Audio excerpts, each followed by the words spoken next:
In the distant future, the year 21XX, Earth is shown from space, glowing with intense heat and turmoil, signaling a planet in crisis under a dark, starry sky. Amidst the chaos, a fighter jet speeds through a devastated cityscape, its engines blazing, as the MC with white hair clings to its wing, racing toward an urgent goal. The MC, his expression resolute and focused, quietly acknowledges that he has found the person he was searching for, signaling a pivotal moment in his mission. Without hesitation, he leaps off the jet, diving swiftly through the turbulent air with unwavering determination, ready to confront whatever awaits him below. A young man runs desperately through a devastated city, his breath ragged as he pushes forward amid the ruins and swirling smoke, driven by urgency and fear. Clutching a small object tightly, he calls out for help, his voice filled with desperation as he searches for any sign of life. Tears stream down his face as he screams out, pleading for anyone to respond, his emotions raw and vulnerable in the face of overwhelming loss. Suddenly, a monstrous creature with glowing eyes and massive horns crashes down nearby, its terrifying presence shattering the fragile hope the young man clings to, forcing him into immediate danger. The young man gasps in terror as the monstrous creature lunges toward him with ferocious speed, its glowing eyes and sharp teeth signaling imminent danger. He collapses to the ground in fear, helpless as another dark, wolf-like figure appears, intensifying the threat around him, and he weakly pleads for help. Tears streaming down his face, he desperately cries out for anyone to come to his aid, his voice filled with raw panic and hopelessness. Clutching a cracked photo of a happy family, he begs for just anyone to save him, revealing the deep emotional pain and loss driving his desperate plea. The young man is trapped between two monstrous creatures, their glowing eyes and menacing forms closing in on him as a voice condemns those responsible for the world's devastation. As the sun sets behind a snarling beast, a desperate plea echoes, begging for justice and retribution against those who caused this chaos. Suddenly, a brilliant beam of light crashes down, interrupting the threat and signaling the arrival of a powerful figure descending swiftly to the scene. The young man, sweating and overwhelmed, looks up in shock and relief as the newcomer apologizes for arriving late, ready to confront the danger and change the course of events. The young man, overwhelmed and trembling, looks up at the MC who has just arrived, asking with desperate curiosity who he is. The protagonist's expression is calm and serious, his eyes reflecting the weight of the moment as he silently contemplates the devastation around them. The young man, tears streaming down his face, reaches out weakly and finally acknowledges the arrival, expressing a fragile hope that things might change.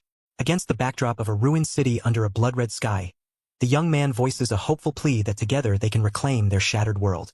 The injured young man, clutching the MC's coat, weakly expresses his gratitude despite his pain, his voice trembling as he struggles to stand. As he leans heavily on the other, blood staining his side, he utters a solemn farewell, wishing for peace amid the chaos. Tears stream down his face as he sincerely thanks the one who saved him, his expression a mix of relief and lingering despair. Kneeling in the ruins, exhausted and wounded, he continues to offer his thanks, overwhelmed by the presence and support of the imposing figure standing beside him. The MC closes his eyes, a heavy silence enveloping him as he contemplates the weight of recent events. A man known as Kagura, questioning if Jin arrived too late, prompting him to respond with a solemn acknowledgement as he approaches. Kagura explains that the young man was likely the last survivor in the area and urges Jin to accept the harsh truth and give up. Jin listens intently, his expression reflecting the painful reality he must face. The situation changes back to the devastated Earth, where a chilling declaration echoes that humanity is finished, underscoring the dire consequences of the unfolding catastrophe. The monstrous creatures lurking in polluted waters are revealed to be born from relentless environmental contamination, twisted into mutated forms that embody the planet's decay. These beings are identified as corruptors, their presence a direct consequence of humanity's destructive impact, symbolizing the deep corruption spreading through the world. Despite possessing extraordinary regenerative abilities that make them nearly impossible to eliminate, even with nuclear weapons, these monsters continue to wreak havoc, overwhelming soldiers who struggle to contain the threat. Yet, amid this despair, humanity refuses to surrender.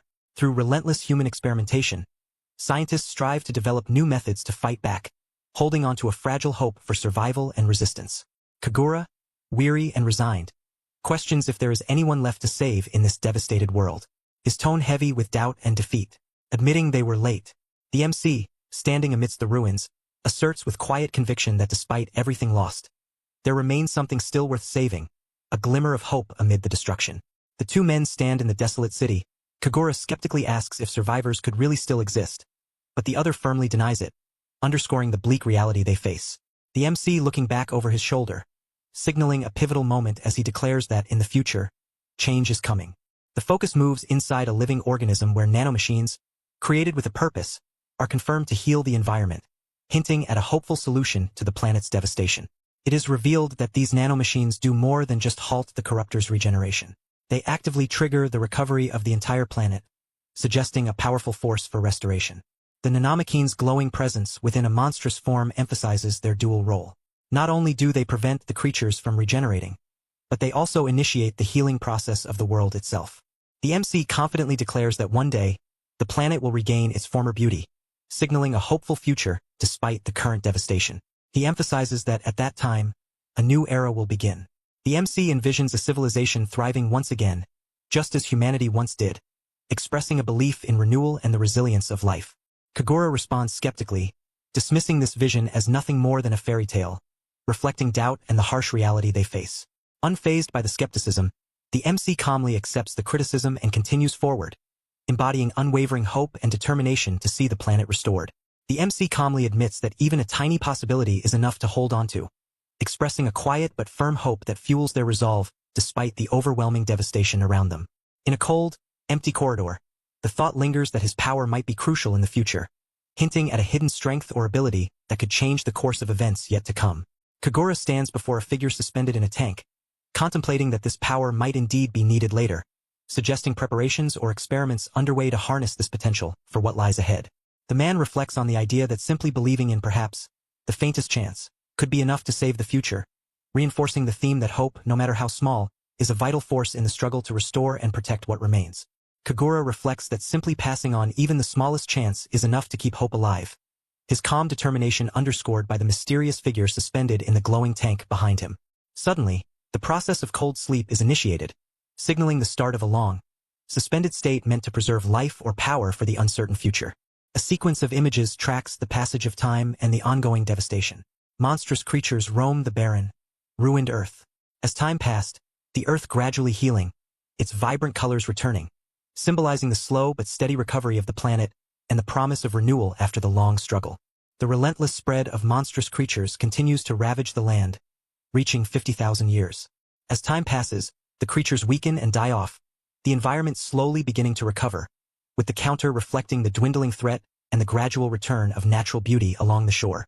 The healing of the planet becomes more evident as vibrant life returns, with animals thriving and the landscape flourishing, signaling a hopeful reversal of the destruction once wrought by the monstrous invaders. Earth is seen glowing with renewed vitality, representing the planet's restoration and the promise of a new era where life can flourish once again after the long struggle against devastation.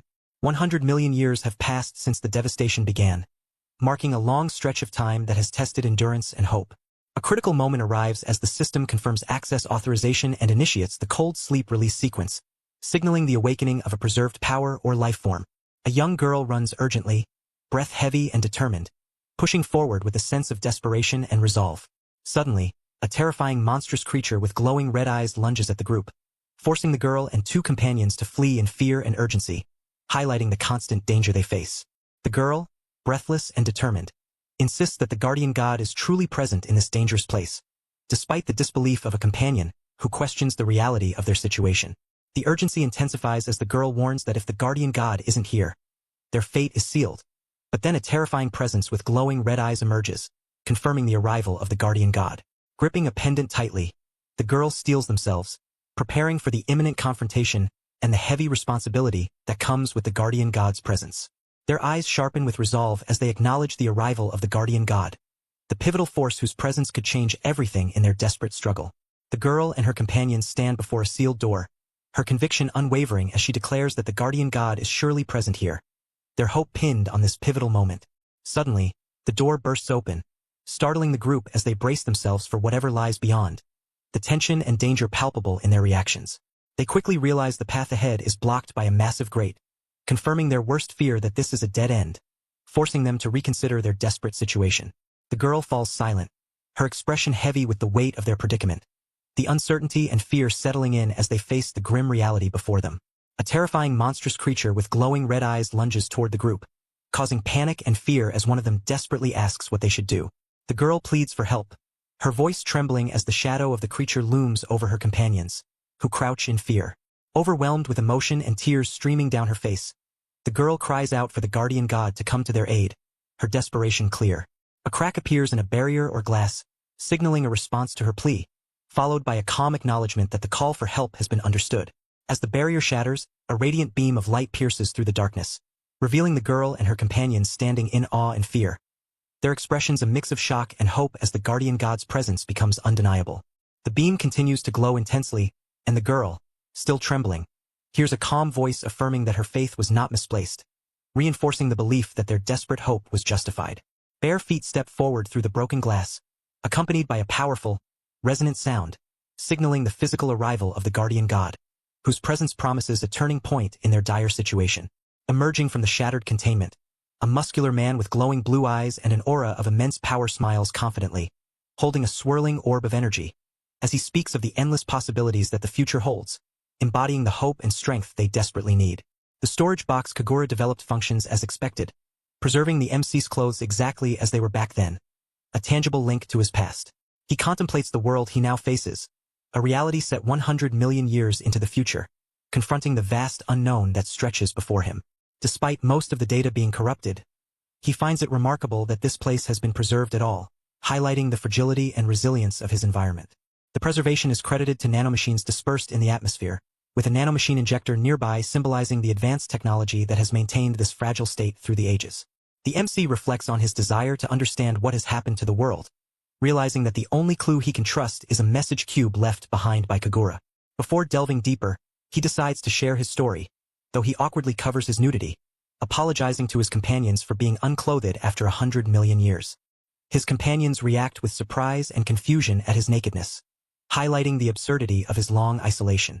Now dressed, he feels more himself and confident, affirming that this outfit suits him as he prepares to reveal the story behind his long slumber and the world he has awakened to. The massive vault door slowly opens with a deep, ominous rumble, signaling the release of something long sealed away and setting the stage for what lies beyond. Shielding their eyes from the sudden bright light, the MC and his companions brace themselves, their expressions a mix of awe and determination as they face the unknown. The MC, captivated by the overwhelming brightness, begins to piece together the reality before him, realizing this moment marks a profound revelation about the world he now inhabits. Standing atop a hill, he gazes out over a vast, winding river and lush landscape, contemplating the world as it exists 100 million years later, fully aware that his journey to understand this new era is just beginning.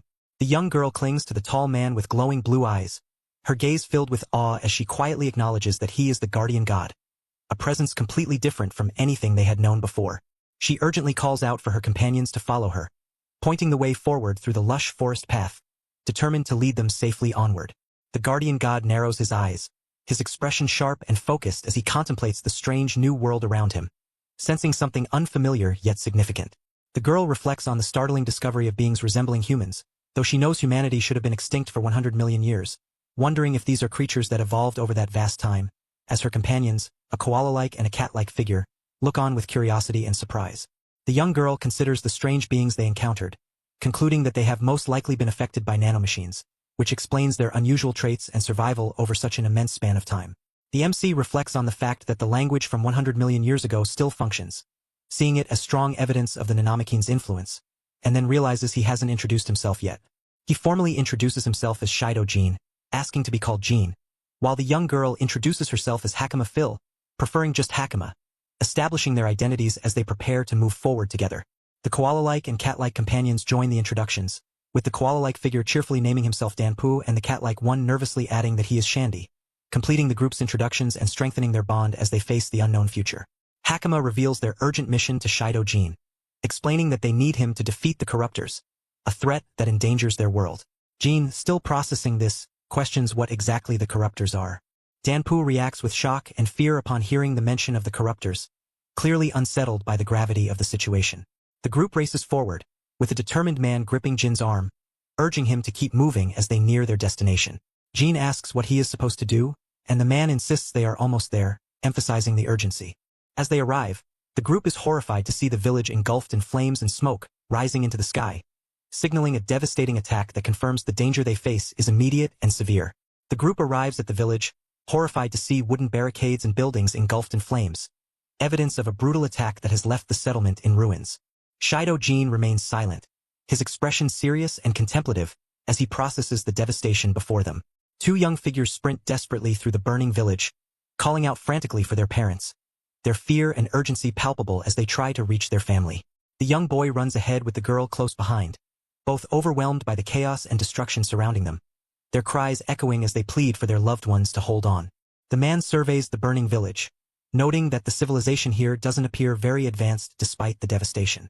Two children run desperately through the flames, their cries for their parents echoing as they try to escape the chaos. The young girl Hakama suddenly reacts with shock and fear, her wide eyes reflecting the horror of the scene, while the tall man beside her remains calm but alert, sensing the danger closing in. A fierce battle erupts as an older woman, revealed to be the children's grandmother, fights desperately against a monstrous creature, wielding a staff to fend off its vicious attack. The children scream out her name, their desperation fueling the intensity of the moment. The grandmother struggles under the creature's assault, urgently questioning why Hakama has returned, implying her return has serious consequences and adding a layer of mystery and tension to the unfolding conflict. The protagonist narrows his eyes, questioning if the figure before him is truly the corruptor, a dangerous entity they have been warned about. Observing the fierce battle between the elderly woman and the monstrous creature, he notes that the attacker looks exactly like a corruptor, wondering if these beings are still called corruptors in this era. As the fight intensifies, the young girl Hakama refuses to flee despite urgent warnings, her determination burning as she vows to save those in danger, surprising the man beside her with her resolve. The MC moves swiftly toward the confrontation, intent on confirming the identity of the corruptor and assessing the threat firsthand as the battle rages on between the grandmother and the monstrous foe. As the monstrous creature lunges forward, the MC strikes it with a powerful blow, halting its attack and demonstrating his combat prowess. The older woman watches in shock, clearly relieved by the intervention. Our boy swiftly carries the elderly woman to safety, politely excusing himself as he takes control of the situation, his focus sharp and determined. The young girl Hakama channels her energy into a glowing sphere, preparing to unleash a powerful attack against the creature, encouraged by the man who urges her to act decisively. Hakama releases a blazing magical attack, her expression fierce and resolute as she confronts the threat head-on, signaling her commitment to protect those in danger despite the overwhelming odds. The MC analyzes the situation, questioning if the nanomachines in the atmosphere were used, noting that these should only be controllable by compatible humans. He observes that the corruptor cells show no signs of regeneration, confirming the nanomachines are suppressing its ability to heal. The injured corruptor lies on the ground, emitting smoke as the man supports the elderly woman nearby, while two children rush toward the scene, emphasizing the urgency and danger still present. The MC launches a powerful energy attack directly at the monstrous creature, intercepting its fiery breath and halting its assault with precision and strength. The corruptor is struck by the attack, causing a massive explosion that disrupts its form, demonstrating the effectiveness of the assault and the critical moment in the battle. The MC questions whether everyone in this era can perform the powerful fireball attack, prompting the elderly woman to clarify that only a select few possess such abilities. He learns that those with divine power are rare, with only 4 individuals in the village, including the woman herself, able to control nanomachines through this divine power.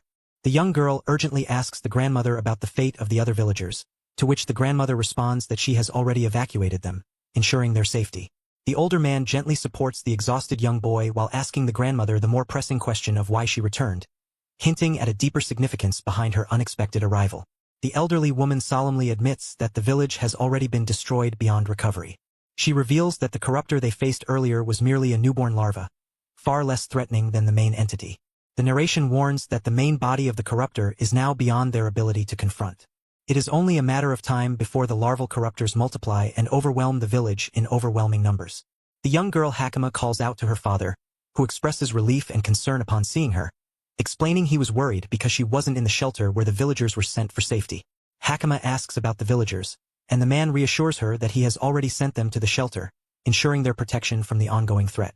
A determined young warrior named Sarla steps forward, declaring his intent to personally kill the corruptor, showing his confidence and resolve to protect the village from the monstrous menace. An older woman, still holding her staff, is warned not to falter, while the children and Danpu watch the exchange, underscoring the tension and the collective effort to face the danger ahead. The elderly woman reacts with shock and concern as Hakama admits she went to the sealed door, a forbidden place that alarms the older generation. Hakama nervously explains that her grandmother once told her the sealed door hides the guardian god of the village, a protector meant to aid them in times of great danger. The elderly woman, sweating and troubled, questions if the man standing nearby could be that guardian god, clearly doubting his divine nature. The MC appears puzzled by the suspicion, internally noting that he doesn't look like a god at all, leaving the question of his true identity open. The MC with blue hair and animal ears confronts the MC, accusing him of being an inferior species without animal power, pointing directly at his ears as proof.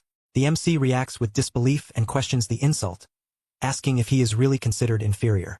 The blue-haired youth confidently insists that the MC is the guardian god, surprising the older man who had been wondering where the youth had gone, noting he was with Hakama. The MC dismisses the claim, sarcastically laughing off the idea that the blue-haired youth could be the guardian god, clearly skeptical of the youth's divine status. The blue-haired youth, unfazed, laughs and warns the older man not to joke with him, maintaining his confident and teasing demeanor as the older man remains silent, caught off guard. Danpo laughs off the claim that the MC is the guardian god, insisting the man was only present by coincidence and not truly divine. The MC listens silently, his expression unreadable.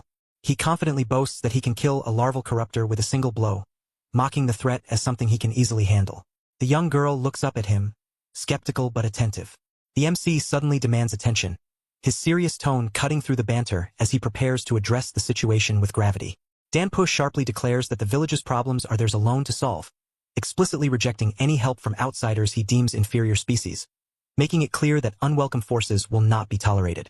Sarlis boldly declares his plan to kill the huge corruptor, showing his determination to face the threat head-on while dismissing others as fearful and helpless. When questioned about his destination, he confidently confirms his intent to confront the monstrous enemy directly. The MC coldly warns Sarlis not to interfere, signaling a tense divide between those willing to act recklessly and those who prefer caution. The elderly woman angrily calls Sarlis a fool, lamenting that fleeing might have been wiser to ensure his survival, highlighting the danger and desperation surrounding their situation. The MC remains silent, his expression unreadable as he contemplates the tense situation. The elderly woman, showing a mix of respect and urgency, thanks him for his earlier help and asks if he would be willing to escort her son and the children to the shelter for safety. The young girl, Hakama, nervously declares that she will follow the determined warrior Sarlis and risk her life alongside him, prompting her grandmother to call out to her in alarm. The MC firmly refuses the elderly woman's request, surprising her as he turns away, signaling his decision to not get involved in escorting the children. The MC firmly declares that he won't tolerate anyone insulting him as an inferior species, warning that such disrespect will lead to death.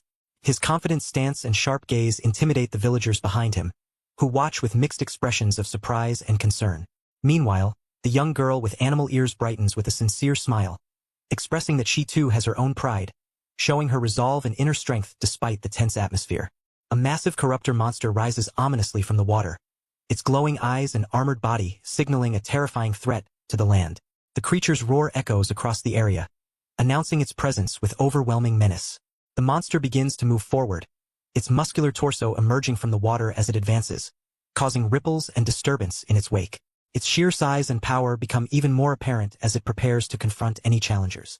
A determined figure steps into view, his clenched fist and resolute stance showing readiness to face the beast.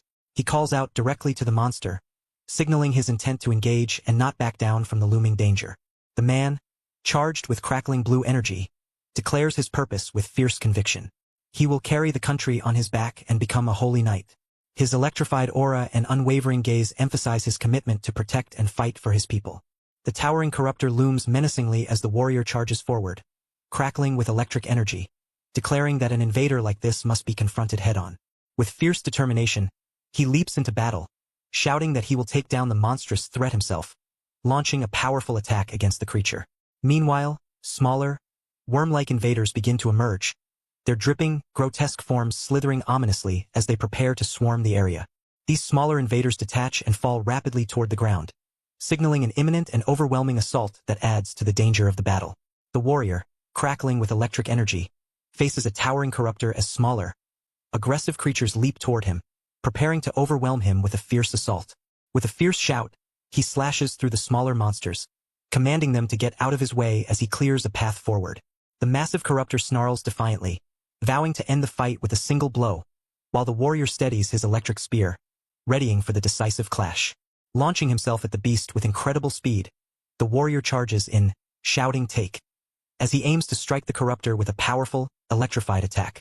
The warrior channels a surge of electric energy into his spear, shouting a fierce battle cry as he drives the electrified weapon into the monstrous corruptor with overwhelming force.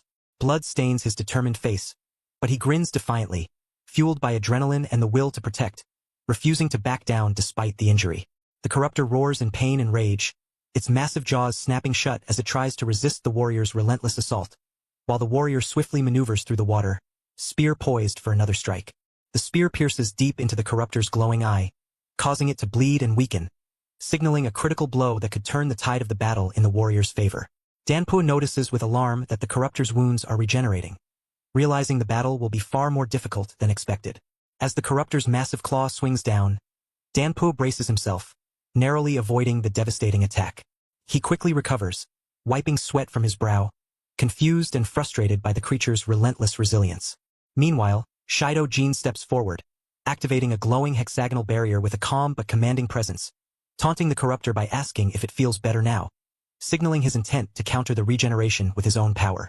Danpo gasps in shock, unable to fully believe what he is witnessing, his voice trembling as he stammers in disbelief. RMC stands confidently as the corruptor lunges aggressively toward Danpo, who braces himself for the attack, both caught in a tense moment of imminent danger.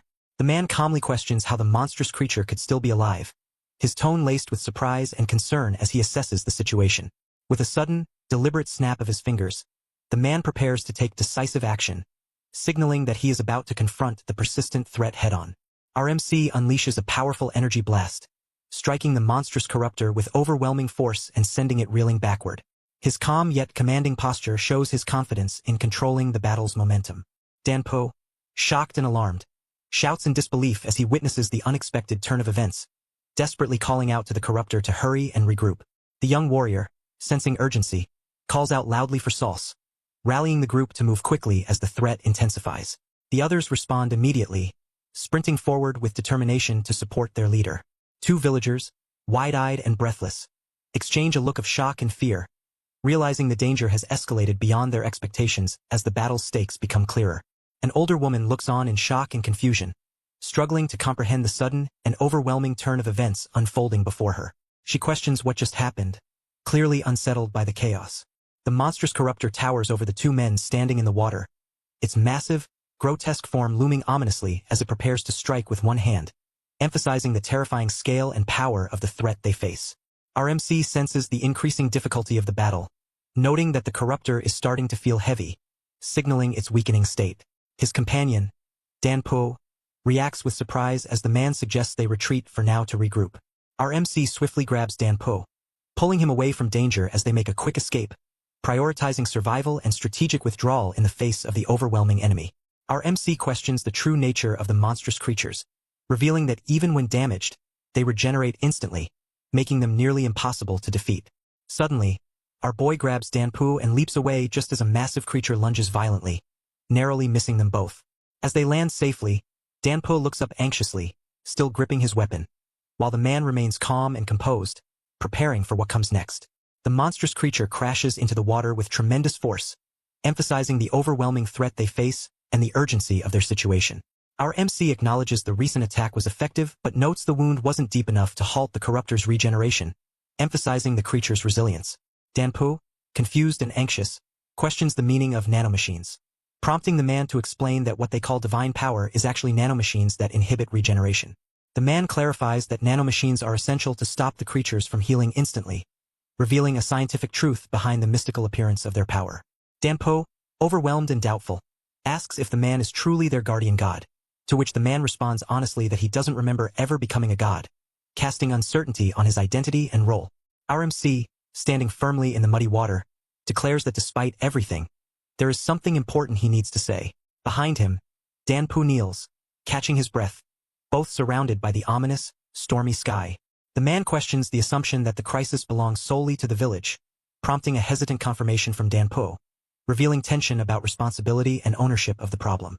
Danpo, with fierce determination and clenched fist, vehemently rejects the idea that the issue is only the village's, insisting that this belief is wrong and implying a deeper personal stake. Turning back toward the monstrous corruptor emerging from the water, the man asserts with conviction that this threat is not just the village's problem. It is his problem, signaling a personal commitment to confront the danger head-on. The monstrous corruptor roars fiercely, its glowing eyes and sharp teeth revealing its terrifying power as it swings a massive tail, signaling an imminent and deadly attack. RMC swiftly dodges the sweeping tail, his focused expression showing his readiness to counter the overwhelming threat despite the chaotic battlefield. With steely determination, he resolves to immobilize the creature first, understanding that controlling its movement is crucial to gaining the upper hand in this dangerous fight. Acting on his plan, he snaps his fingers, unleashing a precise burst of energy that strikes the ground, aiming to halt the corruptor's advance and seize control of the battle's momentum. The monstrous corruptor lashes out fiercely, its massive tail smashing into the ground with explosive force, demonstrating its overwhelming power and relentless aggression. Danpo, panting and alarmed, reflects bitterly that these monsters exist because of their own foolish mistakes, revealing a painful awareness of human error leading to this crisis. A clenched fist crackles with electric energy, signaling a surge of power and determination as our MC prepares to take decisive action against the threat. Our MC stands resolute, electricity sparking around him as he declares his long existence of 100 million years, implying deep experience and a personal stake in confronting the monstrous menace. The protagonist declares with unwavering resolve that he is the one who must settle the conflict, channeling a powerful surge of energy that crackles around him as he prepares to take decisive action. Danpo, kneeling intense, voices his doubts and confusion, questioning whether the man can truly accomplish what he claims. But the man confidently affirms his ability without hesitation. A somber reflection unfolds, showing scenes of countless battles and wars throughout history, emphasizing the relentless and tragic nature of humanity's repeated conflicts and suffering. The narrative continues with images of modern soldiers in combat, highlighting the brutal and tragic reality of human warfare, underscoring the heavy cost of these endless cycles of violence.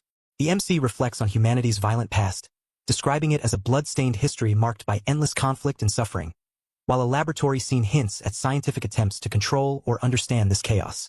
He reveals himself as the last human ever created, carrying the weight of this legacy. Suddenly, he unleashes a powerful energy attack, channeling his immense strength to confront the monstrous threat before him, signaling his readiness to fight with overwhelming force. The monstrous corruptor reacts with shock and surprise as the attack hits, its wide-open mouth and flailing tongue showing its vulnerability for the first time in the battle. The protagonist's energy blast strikes with devastating impact, obliterating part of the creature and demonstrating his determination to end the conflict decisively and protect what remains. A massive energy blast erupts from our MC, sending a powerful shockwave that crashes down with overwhelming force, stunning everyone watching and signaling a decisive moment in the battle. The villagers, including Danpu and others, watch in awe and fear as the energy surge intensifies, their expressions filled with shock and hope, realizing the scale of power being unleashed to protect them. Among the onlookers, a young villager's face lights up with admiration and relief, her hands clasped to her chest as she feels a renewed sense of hope and belief in their protector's strength. The energy beam extends far beyond the battlefield, piercing through the atmosphere and striking the earth with cosmic intensity, emphasizing the immense power the man wields and the critical impact of his intervention. A mysterious green energy seeps from a broken stone slab floating on the water, releasing a faint mist that hints at a lingering power or curse tied to this place. Danpu reacts with shock and concern, sweat dripping down his face as he realizes the gravity of the situation unfolding before him.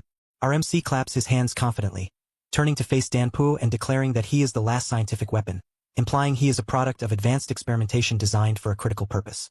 With a confident smile, our MC swiftly moves forward, effortlessly pulling Danpu along, signaling that he is ready to take control and fulfill the role he was created for despite the danger. Our MC quietly observes the calm lake, sensing movement nearby as subtle sounds ripple through the water's surface, signaling something approaching or stirring beneath. Hidden behind foliage, a figure with glasses reveals their purpose. They have come to investigate the new invaders threatening Kodama village, indicating a serious concern about the escalating danger. The observer struggles to process what they have just witnessed, admitting it was unbelievable and beyond their expectations, hinting at an extraordinary event or power that defies normal understanding. They question the nature of the incident, noting that even the Holy Knight captain of the royal capital would be unable to handle such a situation, emphasizing the overwhelming and unprecedented threat now unfolding. Hidden behind the bushes, a figure with glasses is stunned, struggling to comprehend the extraordinary event they just witnessed, realizing it is beyond anything they expected. They urge themselves to do something similar, their eyes shining with determination as they begin to grasp the gravity of the situation. The figure, now fully visible and energized, clenches their fist with resolve, declaring the urgent need to return to the royal capital immediately, signaling the critical importance of reporting or responding to the unprecedented threat unfolding. A voice calls out to Jean, asking if he can hear it, implying a message meant specifically for him. The speaker acknowledges that if Jean is listening, it likely means the speaker is no longer present in this world, hinting at their possible death or disappearance. The speaker admits with a hint of satisfaction that they've always wanted to say those words, showing a personal connection and a sense of closure or finality in this communication. The message shifts to a hopeful inquiry about the future, asking how it is and suggesting expectations for positive change. The speaker expresses optimism that the global environment should have improved significantly, indicating a hope for a better world ahead despite past hardships. The MC reveals a critical issue. Despite improvements in the world's environment, the corruptors are unlikely to disappear completely, signaling an ongoing threat that cannot be ignored. He cuts straight to the heart of the matter, emphasizing that even with positive changes, the danger posed by the corruptors remains persistent and unresolved. Our MC falls silent, his expression serious and contemplative, reflecting the weight of this grim reality and the challenges ahead. Meanwhile, a scientist working late at a computer recalls sensing something wrong about 1,000 years after the MC entered cold sleep, hinting at a long-term awareness of the looming threat and the urgency to address it. Despite the steady decrease in corruptors thanks to environmental improvements, a satellite scans the Earth, focusing on a troubling hotspot that signals ongoing danger. The satellite zooms in on a specific area where the threat remains unresolved, highlighting that the corruptors have not been eradicated entirely. On the ground, a menacing corruptor stands beside a fallen creature, confirming the persistent presence of these dark forces despite the overall decline. Meanwhile, a concerned scientist reflects on his periodic cold sleep cycles designed to monitor the world's changes, troubled by the current situation and the unresolved threat that continues to loom. A powerful, evolved corruptor with glowing red eyes and dark, shadowy tendrils radiates menace, clearly marked as a significant new threat emerging from the shadows. A scientist, alarmed and tense, monitors data on a screen, realizing that alongside environmental improvements, new, evolving corruptors have begun to appear, signaling a dangerous shift. The scientist contemplates the unknown changes these evolved corruptors will bring, but is certain they will become a serious threat that cannot be ignored. Shido Jin, Dan Po, and another ally focus their energy to enhance newly born lifeforms, striving to empower them just enough to resist and fight back against the growing menace of the corruptors. Kagura, surrounded by floating digital data, instructs to leave some power behind for the recipient, implying a transfer of energy or ability that will aid them. The MC, holding a glowing cube, questions the meaning of this power, showing curiosity and a need to understand the mysterious gift. He reveals a syringe filled with a glowing substance, asking if this is the power being referred to, indicating he is about to accept or test the transfer. As he injects the glowing liquid into his arm, he explains that the nanomachines inside will teach him how to use the power, signaling the beginning of a transformation or empowerment process. The MC realizes that through bodily modifications, he can access a unique power that only he can use because he is fully compatible with the nanomachines inside him. Electric energy crackles around him as he contemplates this exclusive ability. He silently examines his hands, processing the newfound sensation and the implications of this power coursing through him, reflecting on the gravity of what he has just gained. Suddenly, a glowing knife materializes in his palm, formed by the shape-shifting capabilities of the nanomachines, revealing his ability to generate objects at will. Holding the knife, he acknowledges how useful this power is, impressed by the ability to create tools instantly through the nanomachines transformation, understanding this will be a significant advantage moving forward. The man explains that he concealed power-ups in research labs scattered worldwide, deliberately distributing them rather than keeping them all in one place. He reveals the reason for this was to prevent all the power-ups from being destroyed at once by the corruptors or other threats. He confesses that he wanted the other person to travel and see the world, implying a deeper purpose behind their journey. As the group rides past a waterfall, the man admits uncertainty about the future threat the corruptors might pose, highlighting the unpredictable danger that still looms ahead. The MC, clad in ornate armor and riding a horse, reflects quietly on the situation, acknowledging that despite improvements, the threat still lingers. A figure runs swiftly through the forest, contemplating how the world now is far better compared to the past. A young woman in a red uniform, panting but smiling brightly, affirms that conditions have improved significantly, showing hope and relief. Meanwhile, a blonde woman sits calmly in a grand library, absorbed in her studies, symbolizing ongoing efforts to understand and prepare for future challenges. Kagura begins by encouraging others to embrace the new world they are entering, signaling a hopeful yet cautious transition. An older version of him appears, admitting his limitations but urging perseverance to see the mission through to the end, emphasizing the importance of commitment despite uncertainty. Kagura smiles warmly, reinforcing his belief in the necessity of enduring until the conclusion, showing a mix of resolve and gentle encouragement. Meanwhile, a silver-haired man listens intently, processing the weight of these words and the responsibility now resting on him as he prepares to face the challenges ahead. A holographic figure of Kagura appears, entrusting the future of the world to Shido Jin, emphasizing the heavy responsibility now resting on his shoulders. Jin solemnly acknowledges this charge, silently accepting the weight of the mission as he holds the glowing cube, symbolizing the power and hope he must protect. Danpu and the young woman rush toward Jin, calling out to him with excitement and relief, eager to reunite and ready to move forward together. Jin urges them to hurry back, reminding them that their journey cannot truly begin without him, reinforcing his role as the pivotal figure in their shared quest. The MC looks intently, his expression serious as he focuses on something important. The young woman, holding a shining key-shaped pendant, realizes it might be a lab access key, sparking curiosity and significance. The man asks where she got the pendant, prompting her to respond with a mix of pride and surprise as she shows it to him. She explains that long ago, a great person entrusted the pendant to her clan, revealing it as a cherished charm passed down through generations, symbolizing legacy and trust. The MC explains that the pendant is said to summon the guardian deity to protect the village whenever danger approaches, revealing the pendant's crucial role in their safety. He reflects quietly, understanding now how someone was able to gain access to the village using this charm. Looking up at the starry sky, he acknowledges the debt he owes to those who entrusted the pendant and its protection, feeling a deep sense of gratitude and responsibility. Danpu and the young woman eagerly hold his hands, showing their trust and readiness to move forward together. The village gathers around a large bonfire at night, celebrating and enjoying a peaceful moment of camaraderie and warmth, symbolizing the community's unity and hope despite the looming threats. Suddenly, a call for urgency breaks the calm as someone shouts for others to hurry over, signaling that something important demands immediate attention, disrupting the peaceful night. As the villagers gather around the bonfire, whispers spread about the legendary guardian deity, sparked by the sight of the MC holding the pendant said to summon this protector in times of danger. The MC reacts with disbelief and unease, struggling to accept that despite the tales, the guardian deity might be real, yet he doubts its strength compared to his own kind.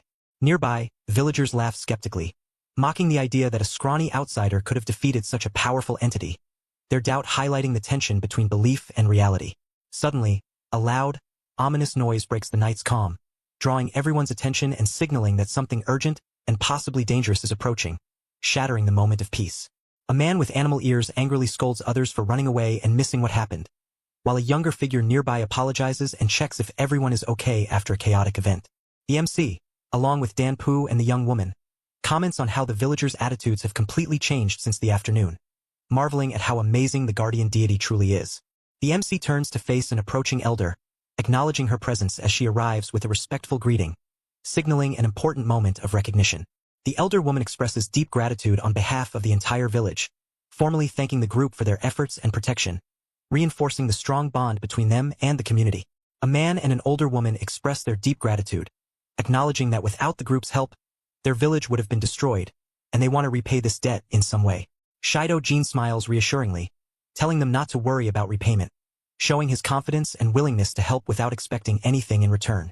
Jin then clarifies that if they insist on repaying, he prefers information over goods, signaling his need for knowledge to better understand the situation.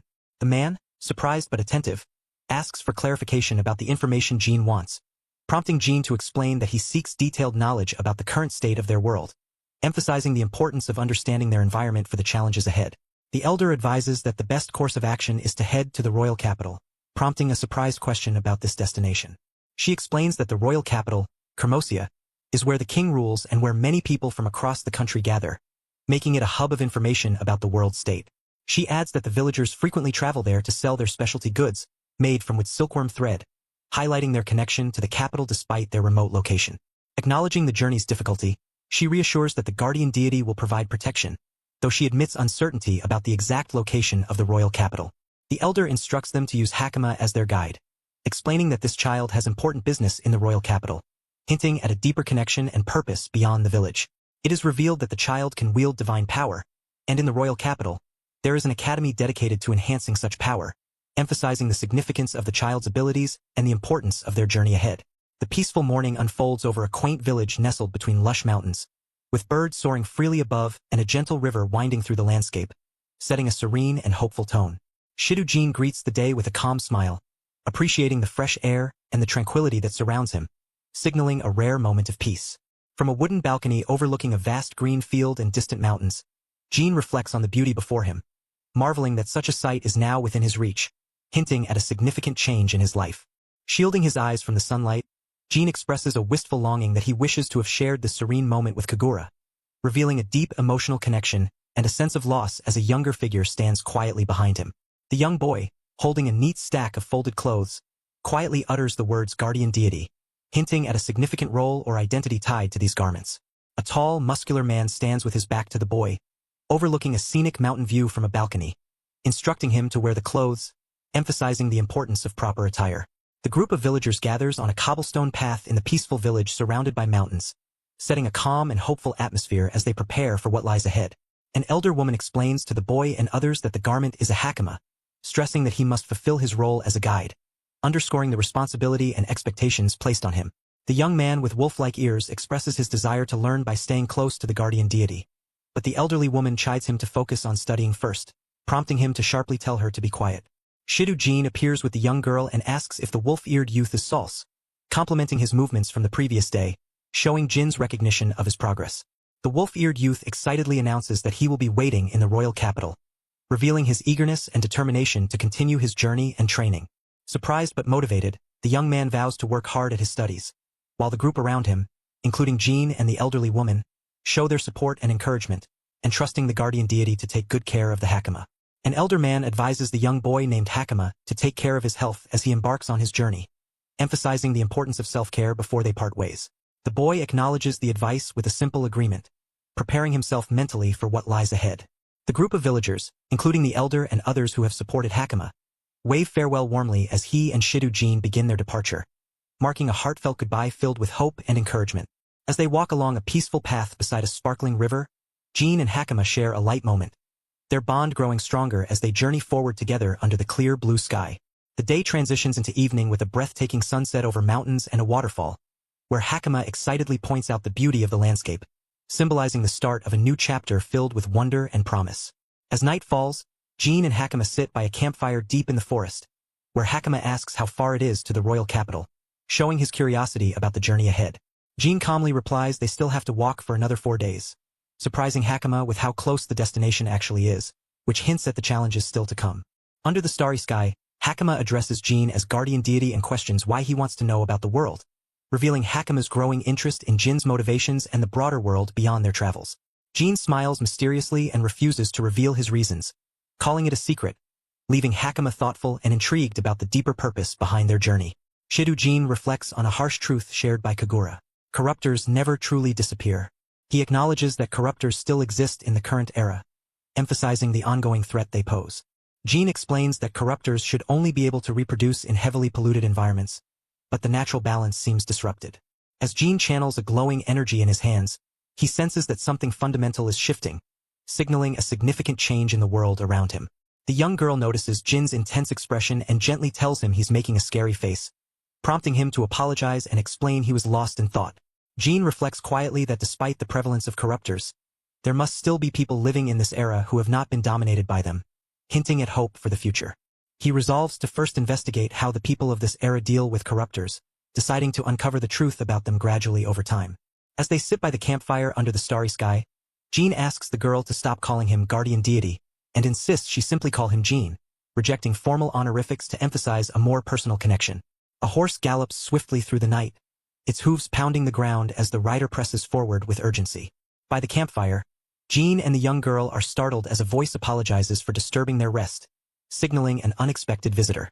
A group of riders arrives, led by a serious young man in shining armor who politely asks Jin if he may have a moment, indicating an important matter to discuss. The armored man stands solemnly under the starry sky, his piercing blue eyes reflecting determination and gravity, hinting at the weight of his message. Shidu Jin, with a serious and guarded expression, demands to know the identity of the unexpected visitor who has approached them at night. The visitor introduces himself as Argus Walton, the captain of the 7th Division of the Royal Capital Holy Knights Order, revealing his high rank and authority. Jin, still seated by the campfire and holding a cup, questions the significance of the Holy Knights, wondering if they are the group he has been concerned about, showing his cautious curiosity. One of Argus's companions, a fierce-looking woman with dog-like ears, reacts with intense anger and frustration, hinting at underlying tension and conflict between the groups involved. A fierce woman with dog-like ears angrily reprimands someone for their disrespectful attitude, demanding they stand up immediately as the captain is speaking to them. The captain, a blond man in shining armor, turns away from the woman and calls her insolent, while she acknowledges that the troublemakers are definitely the group they encountered. Another voice urges her to stop. The captain politely apologizes for his rudeness while still on horseback and asks if they would be willing to have a conversation, showing his intention to resolve matters through dialogue. Shidujin, sitting by the campfire, questions if the captain means his group, noting that his subordinate was unexpectedly rude, indicating his awareness of the tension and his readiness to address it. The captain demands answers first, asking where Jin and his group have come from and where they are headed, pressing for clarity before any further discussion. The young girl quickly responds that they came from Kodama village and are on their way to the royal capital, confirming their origin and destination. A sly smile appears on the captain's face, hinting that he has recognized something significant about their journey or identity.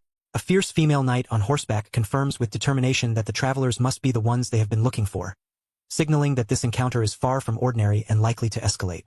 A fierce female knight declares there is no record of inferior species being born in Kodama village, accusing others of slipping up and labeling them as inferior species, showing her intense pride and protective stance toward her village.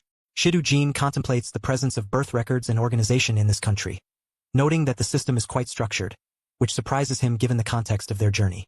The female knight confronts a male knight, who calmly denies her assumption, leaving her confused and questioning his response, hinting at a deeper complexity in their understanding of Kodama village. The young girl explains that the clothes she wears are made from Kodama cloth, a specialty product of Kodama village, which is highly valued and traded at high prices even in the royal capital, emphasizing the village's unique cultural and economic significance. The knight confirms that Kodama cloth tailored for children rarely appears on the market, making the girl's claim of coming from Kodama village likely true, which shocks the female knight beside him. The knight then ominously adds that despite this truth, there is more to consider, as he reaches for his sword with a serious intent. Shidujin steps forward calmly, drawing his sword with a sharp resolve, while the young girl watches anxiously from behind him, as he declares that they are different. Jin observes the unfamiliar clothes they wear and questions where in the world they could have come from, highlighting the mystery surrounding their origins and setting the stage for a deeper confrontation. Shidujin explains that on the road from Kodama village to the royal capital, there have been frequent incidents where bandits use children to steal cargo, revealing a troubling pattern of criminal activity. The captain of the Holy Knights accuses the group directly, stating that these criminals act while pretending to be harmless, implying that Jin and his companions fit this suspicious profile. The young girl urgently denies the accusation, insisting that it is not them and asserting that only the Holy Knights have the authority to judge such matters, showing her fear and determination to clear their names. The girl clenches her teeth in distress, struggling to hold back her emotions as the tension between the travelers and the knights escalates, underscoring the gravity of the confrontation. A young figure with pointed ears summons a powerful surge of glowing energy, their determination evident as crackling blue lightning surrounds them, signaling the unleashing of a formidable magical ability. The young figure is warned sternly not to attempt anything reckless, as glowing golden symbols encircle them, emphasizing the serious and dangerous nature of their power. The young figure reacts with shock and concern, sweat visible on their face, as an unseen observer recognizes the presence of divine power within them, marking them as a promising individual for the future. The observer's sharp, light blue eyes filled with intrigue and hope, acknowledging the young figure's rare and significant potential. Shidujin calmly observes the young figure surrounded by glowing swords, realizing that these are the feared Holy Knights. His expression reveals a mix of caution and understanding as he assesses their formidable presence. The leader of the Holy Knights, clad in shining armor, points his sword directly at Jin, demanding to know where he and his group came from, warning that their fate depends entirely on his answer. Jin meets the challenge head-on, his gaze sharp and unwavering as he declares that if the answer is unsatisfactory, he will cut down the accuser right then and there, showing his readiness to fight rather than submit.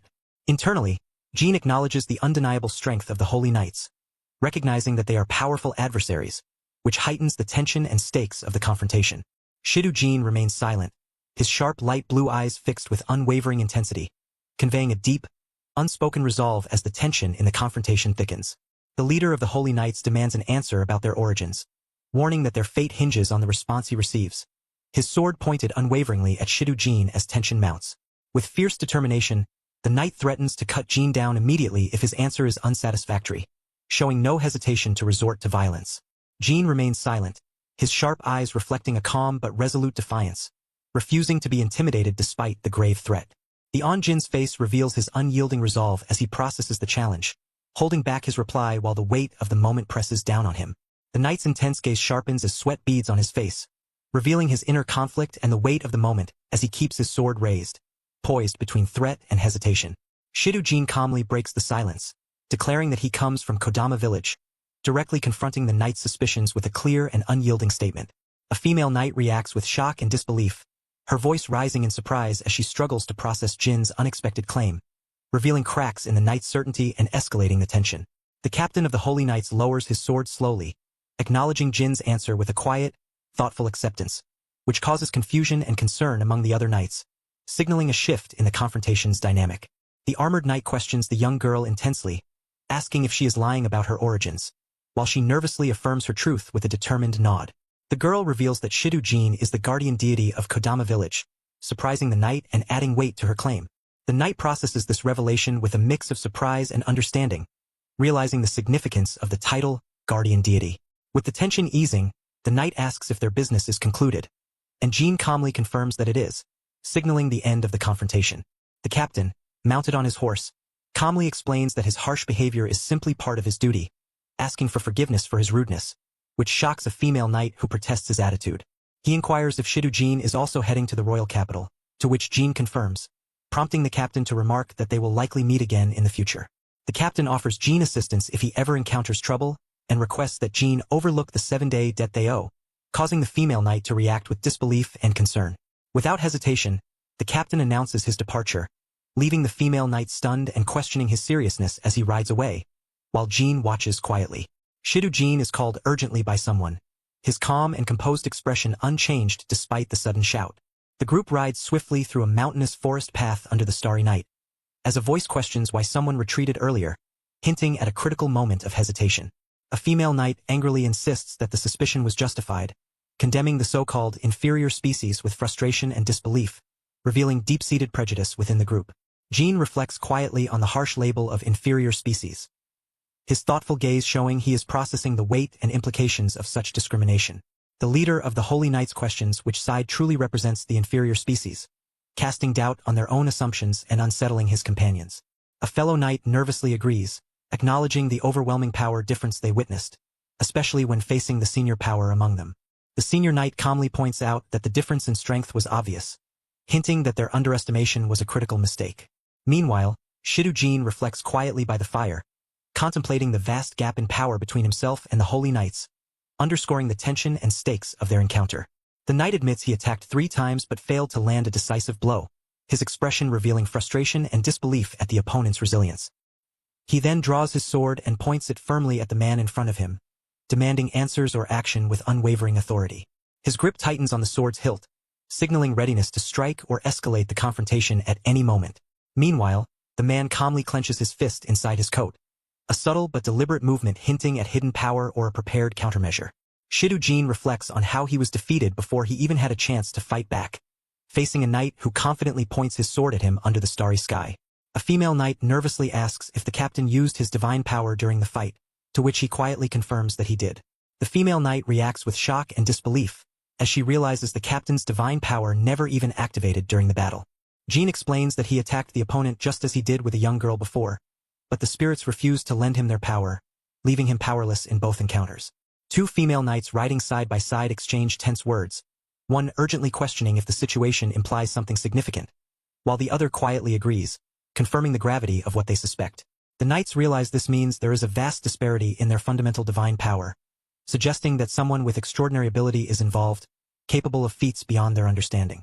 A male knight's serious expression reveals his conclusion that among all the holy knights, only the Grand Captain could possess such overwhelming power, highlighting the immense challenge they face. The female knights react with frustration and determination, one expressing a sharp sound of annoyance as they continue their pursuit, fully aware of the daunting presence of the Grand Captain ahead. A female knight admits she didn't notice something important at all, her expression tense and conflicted as she grips the reins tightly. A male knight explains calmly that the person in question was simply too much of an anomaly, reminding her that she has only just joined the squad and is still inexperienced. The group rides swiftly through the night, discussing the corruptor in Kodama village and agreeing that it is likely the anomaly they are concerned about. The female knight questions if they should just leave him alone, worried about the danger, but the male knight insists they don't know his origins and he didn't seem threatening, so they should keep an eye on him for now. The group prepares to return to the royal capital despite having resolved the corruptor incident early, emphasizing that they cannot afford to remain away any longer. The leader delegates the responsibility of handling the bandit subjugation to the guild, placing trust in their cooperation. As they ride, the leader reflects on the guardian deity of Kadama village, cautioning that possessing strength alone is not enough and that dignity must also be upheld. He contemplates the possibility that if this guardian deity were to become an ally, it could prove invaluable in addressing the country's significant challenges. A majestic view of the royal capital at night, underscoring the gravity of the situation and the hope that this new alliance might help overcome the major problems facing the nation. Shidu-jin recalls meeting someone intriguing the previous day as he walks alongside a young girl through a serene landscape, hinting at a new connection that might influence his journey. The young girl wonders if all knights in the royal capital possess such exceptional abilities, but Jin explains that the extraordinary power they witnessed was a rare exception, not the norm. Jin elaborates that among all knights, only the elite are inducted into the prestigious Holy Knights, emphasizing the exclusivity and high standards required to reach that level.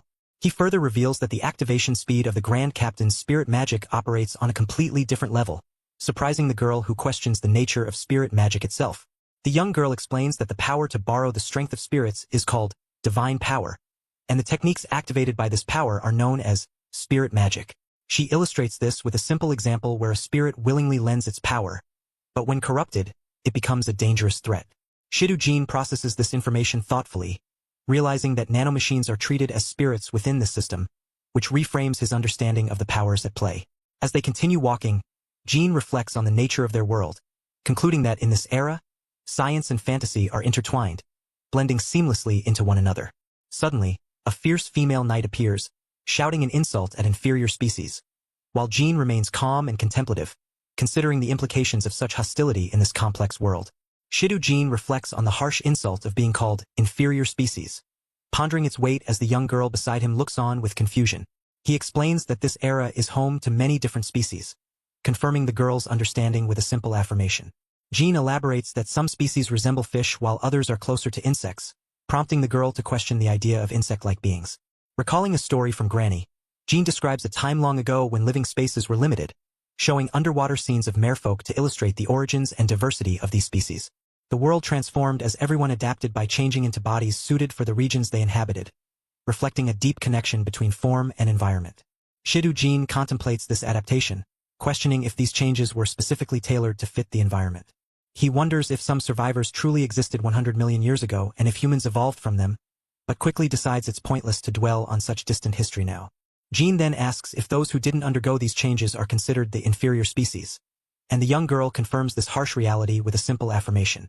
The harsh reality is laid bare.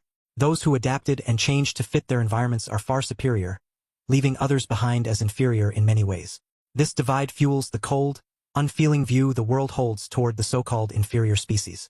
Shidu-jin learns that many of these inferior species are not only looked down upon but are also sold as slaves, a revelation that shocks him deeply. The young girl reflects on this cruel treatment, pointing out the strangeness of discriminating against someone simply because they are a little different, emphasizing that the difference in treatment is not as justified as it seems. Jin concludes with a somber observation that in this world, everyone harbors their own madness, highlighting the complexity and cruelty embedded in societal views and behaviors toward others. Shidu-jin warmly tells the young girl beside him that she is a good person, prompting her to look up at him with a puzzled expression. As they walk along a forest path, a new figure approaches, their presence growing larger and more imposing with each step. Both Jin and the girl notice the newcomer, their attention drawn as they prepare for what might come next. The approaching figure stumbles and falls to the ground, pleading desperately for something, shocking Jin and the girl with this unexpected display. The young girl rushes to the fallen figure with blue hair, urgently asking if they are okay, while Shidu-jin watches with concern.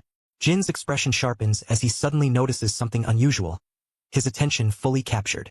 The blue-haired person gasps for breath, clearly exhausted and battered, struggling to recover from whatever caused their collapse. Jin focuses intently on the distinctive ears of the collapsed figure, realizing their significance and what they might reveal about this person's identity or origin.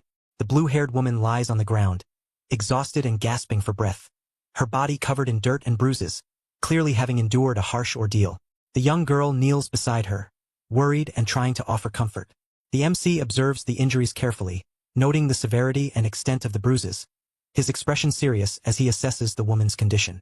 The young girl anxiously asks if the blue-haired woman is okay, supporting her gently as she struggles to stay conscious and respond. The man raises his hand, preparing to use some form of healing or treatment, reassuring them both that he will take care of her injuries immediately.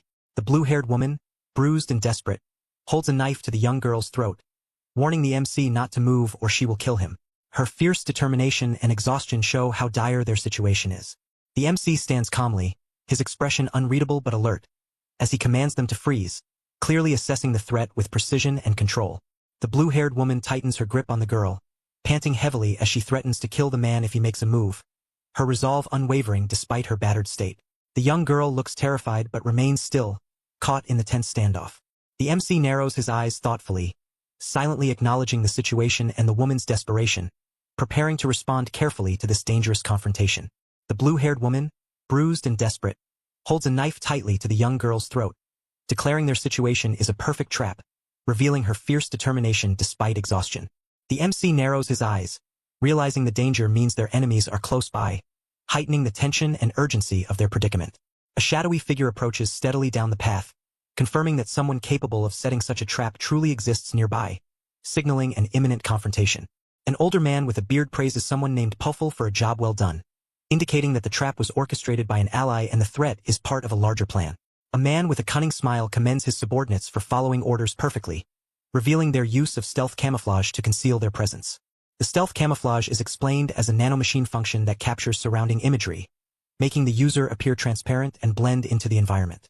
However, the transparency effect breaks when the user moves, a significant drawback, but the enemies manage to use it effectively by dressing the protagonist in fine clothes unusual for an inferior species, prompting them to question his origin. The protagonist remains calm and composed despite the threat, as a sword is drawn and pressed against him, warning him not to move, signaling a tense standoff. A man holding a sword warns Jean not to move, threatening deadly consequences as the blue-haired woman holds a knife to the young girl's throat, escalating the tension in their standoff. The young girl struggles to activate a glowing power despite the danger, her determination clear as the blue-haired woman restrains her tightly. Someone urgently calls out to Hakama, heightening the urgency of the moment as the young girl reacts with fear and surprise under the blue-haired woman's grip. Jean calmly asserts that the power the girl is trying to use is not meant to be aimed at people, emphasizing the seriousness of the situation and demanding her understanding.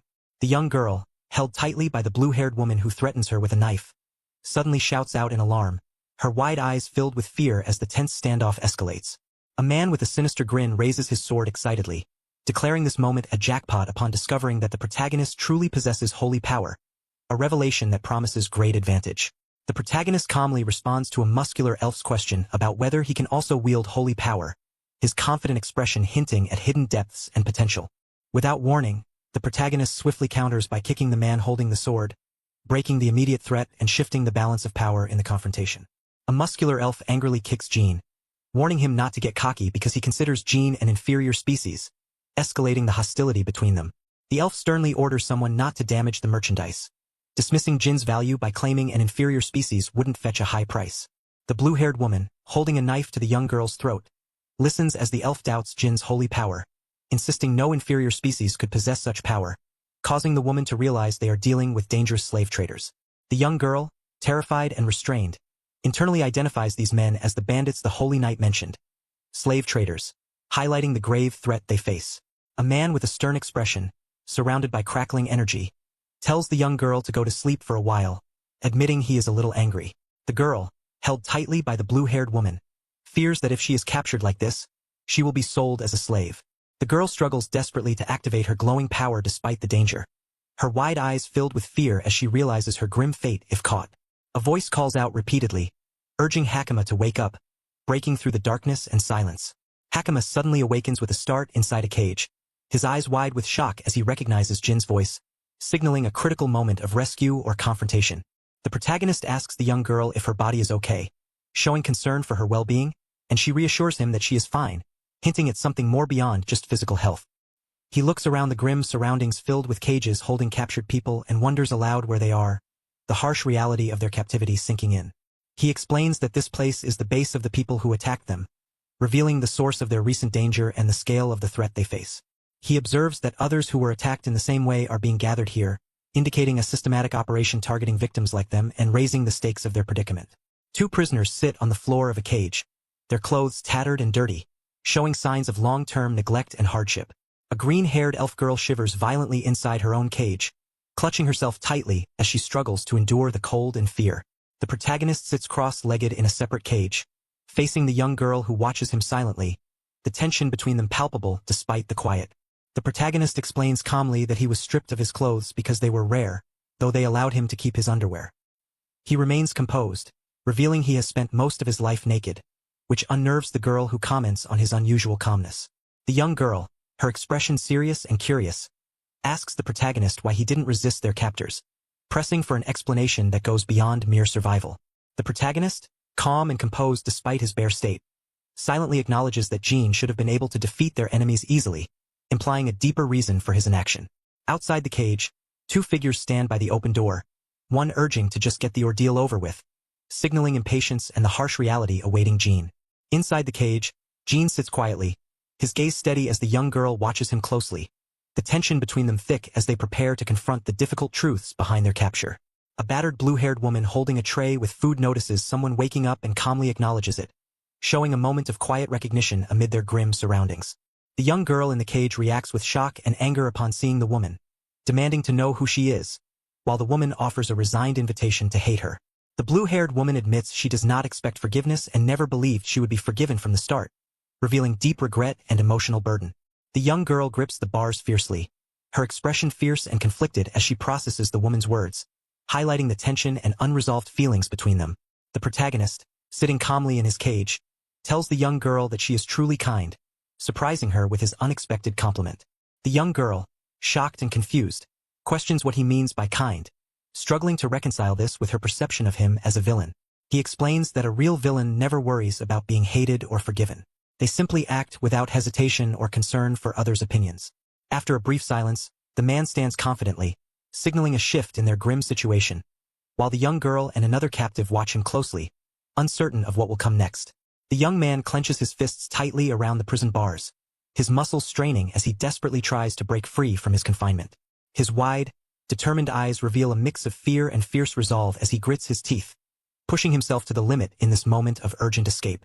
Suddenly, the bars bend and warp, and the protagonist stands confidently before the young girl, now free from the cage, his calm expression contrasting with the tension in the room. He calmly tells her he has been waiting for her arrival and that they can speak here without fear of being overheard, leaving her stunned and questioning if he truly means her. The blue-haired girl, battered and desperate, is confronted with a piercing question about the whereabouts of someone important to her, specifically asking if that person is being held captive, which shocks her deeply. She demands to know how the protagonist could possibly know such a detail. His calm response that it was merely a guess only deepens the mystery and tension between them. The man reveals that he was initially deceived as well, but he recognized the truth because her wounds were genuine, implying a betrayal or manipulation involving inflicted injuries. He explains that even a villain wouldn't harm a comrade so severely, which led him to realize the truth immediately, as the girl's wounds begin to glow with a healing light, signaling a turning point in their understanding. The protagonist reveals to the blue-haired girl that she only followed others because they held leverage over her, leaving her speechless and shaken by this harsh truth. Overwhelmed by the realization, she clenches her hands tightly, struggling to contain her pain and confusion as the weight of his words sinks in. The man solemnly confirms that her brother is indeed being held captive, a revelation that stuns her into silence as she processes the devastating news. Flashing back to a traumatic memory, the girl recalls how her brother was seized and threatened with being sold to traders, a cruel fate that haunts her deeply. The blue-haired girl cries out in anguish, declaring that she and her brother will be separated for life, her voice trembling with desperation and pain. She recalls the brutal loss of her parents, her grief fueling a fierce determination to protect her brother at all costs. Even as tears fall freely. The young girl's resolve hardens as she clenches her fists, silently affirming that her mission to protect her brother is the reason behind her actions, leaving the protagonist speechless as he listens. The protagonist's expression darkens with cold fury, his eyes sharp and filled with contempt as he silently brands those responsible as scum, his resolve now steeled for what must come next. The young girl is questioned about whether she deliberately got caught to save someone, and the muscular man admits that while that may be true, there is more to consider. He explains that villains are stubborn and persistent, comparing them to oil stains that are difficult to remove. The girl, confused, asks what he means by oil stains. A guard standing by a heavy door warns that if even one villain escapes, they will only spread their influence elsewhere and cause more trouble. The guard then emphasizes that if the villains are to be crushed, it must be done thoroughly and decisively, underscoring the need for complete eradication. The protagonist launches a powerful kick, sending a muscular opponent crashing through a wooden door with immense force, demonstrating his overwhelming strength and determination to break free.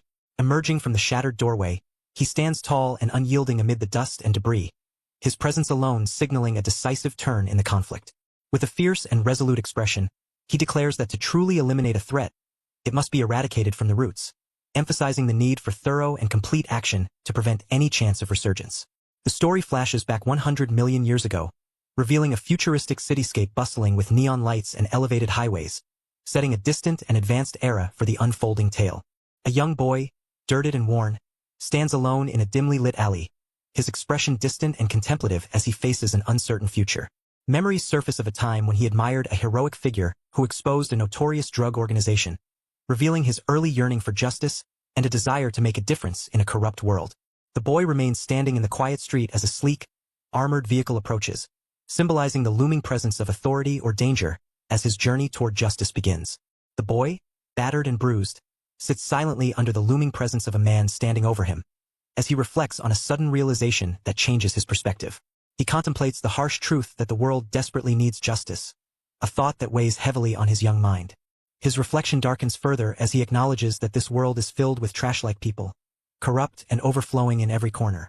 The boy is forcefully grabbed by the collar and lifted off the ground by a towering man, underscoring the brutal reality he faces, while he admits that if he could live a normal life, that would be the greatest blessing.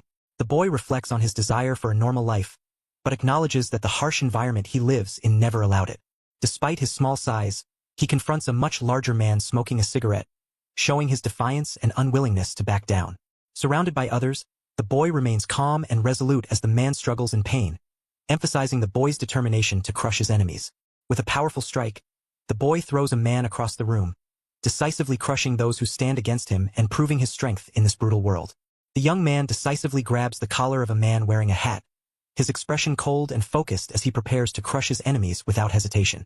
Sitting atop a pile of defeated foes, he reflects on his relentless actions, acknowledging that he kept killing without pause.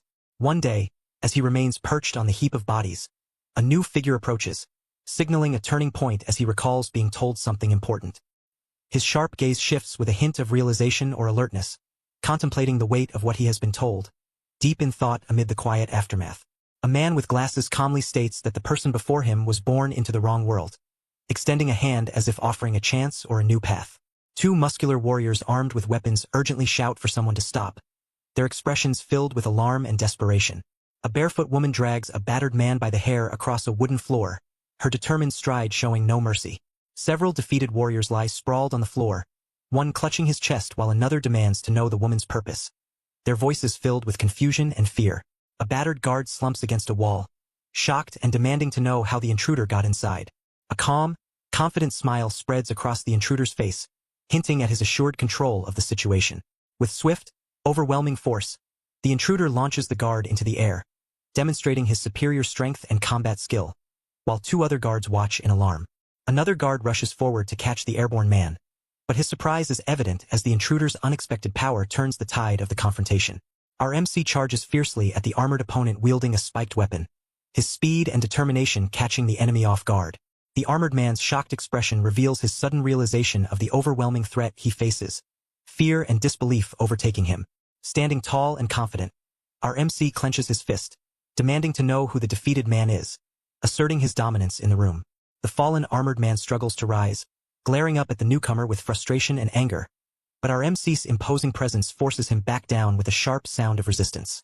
A group of people, including the girl with short brown hair and the blue-haired woman, stand together in tense silence, their expressions filled with concern and unease as an ominous atmosphere settles around them. The blue-haired woman clutches her chest, her face marked by shock and fear as she recognizes a scream that deeply unsettles her, hinting at a dangerous or traumatic event nearby.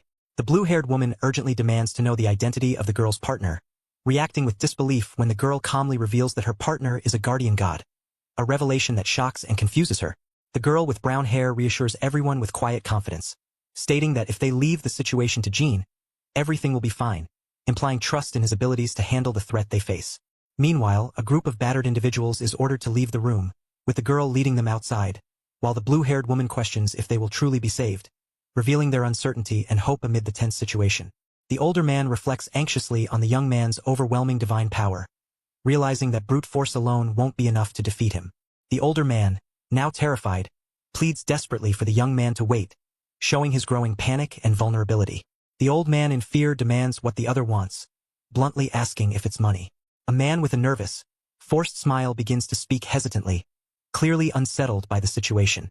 He suddenly demands if the other wants slaves, pointing accusingly at a cage holding several dirty, frightened children. Inside the cage, a young boy looks out with wide, innocent eyes as the man offers to give whichever child the other desires. The silver-haired young man listens silently, his expression unreadable but clearly processing the grim offer with serious contemplation. The man with the goatee demands sharply if the other is finished speaking. His posture tense as blood stains the floor beneath him and a defeated figure lies nearby.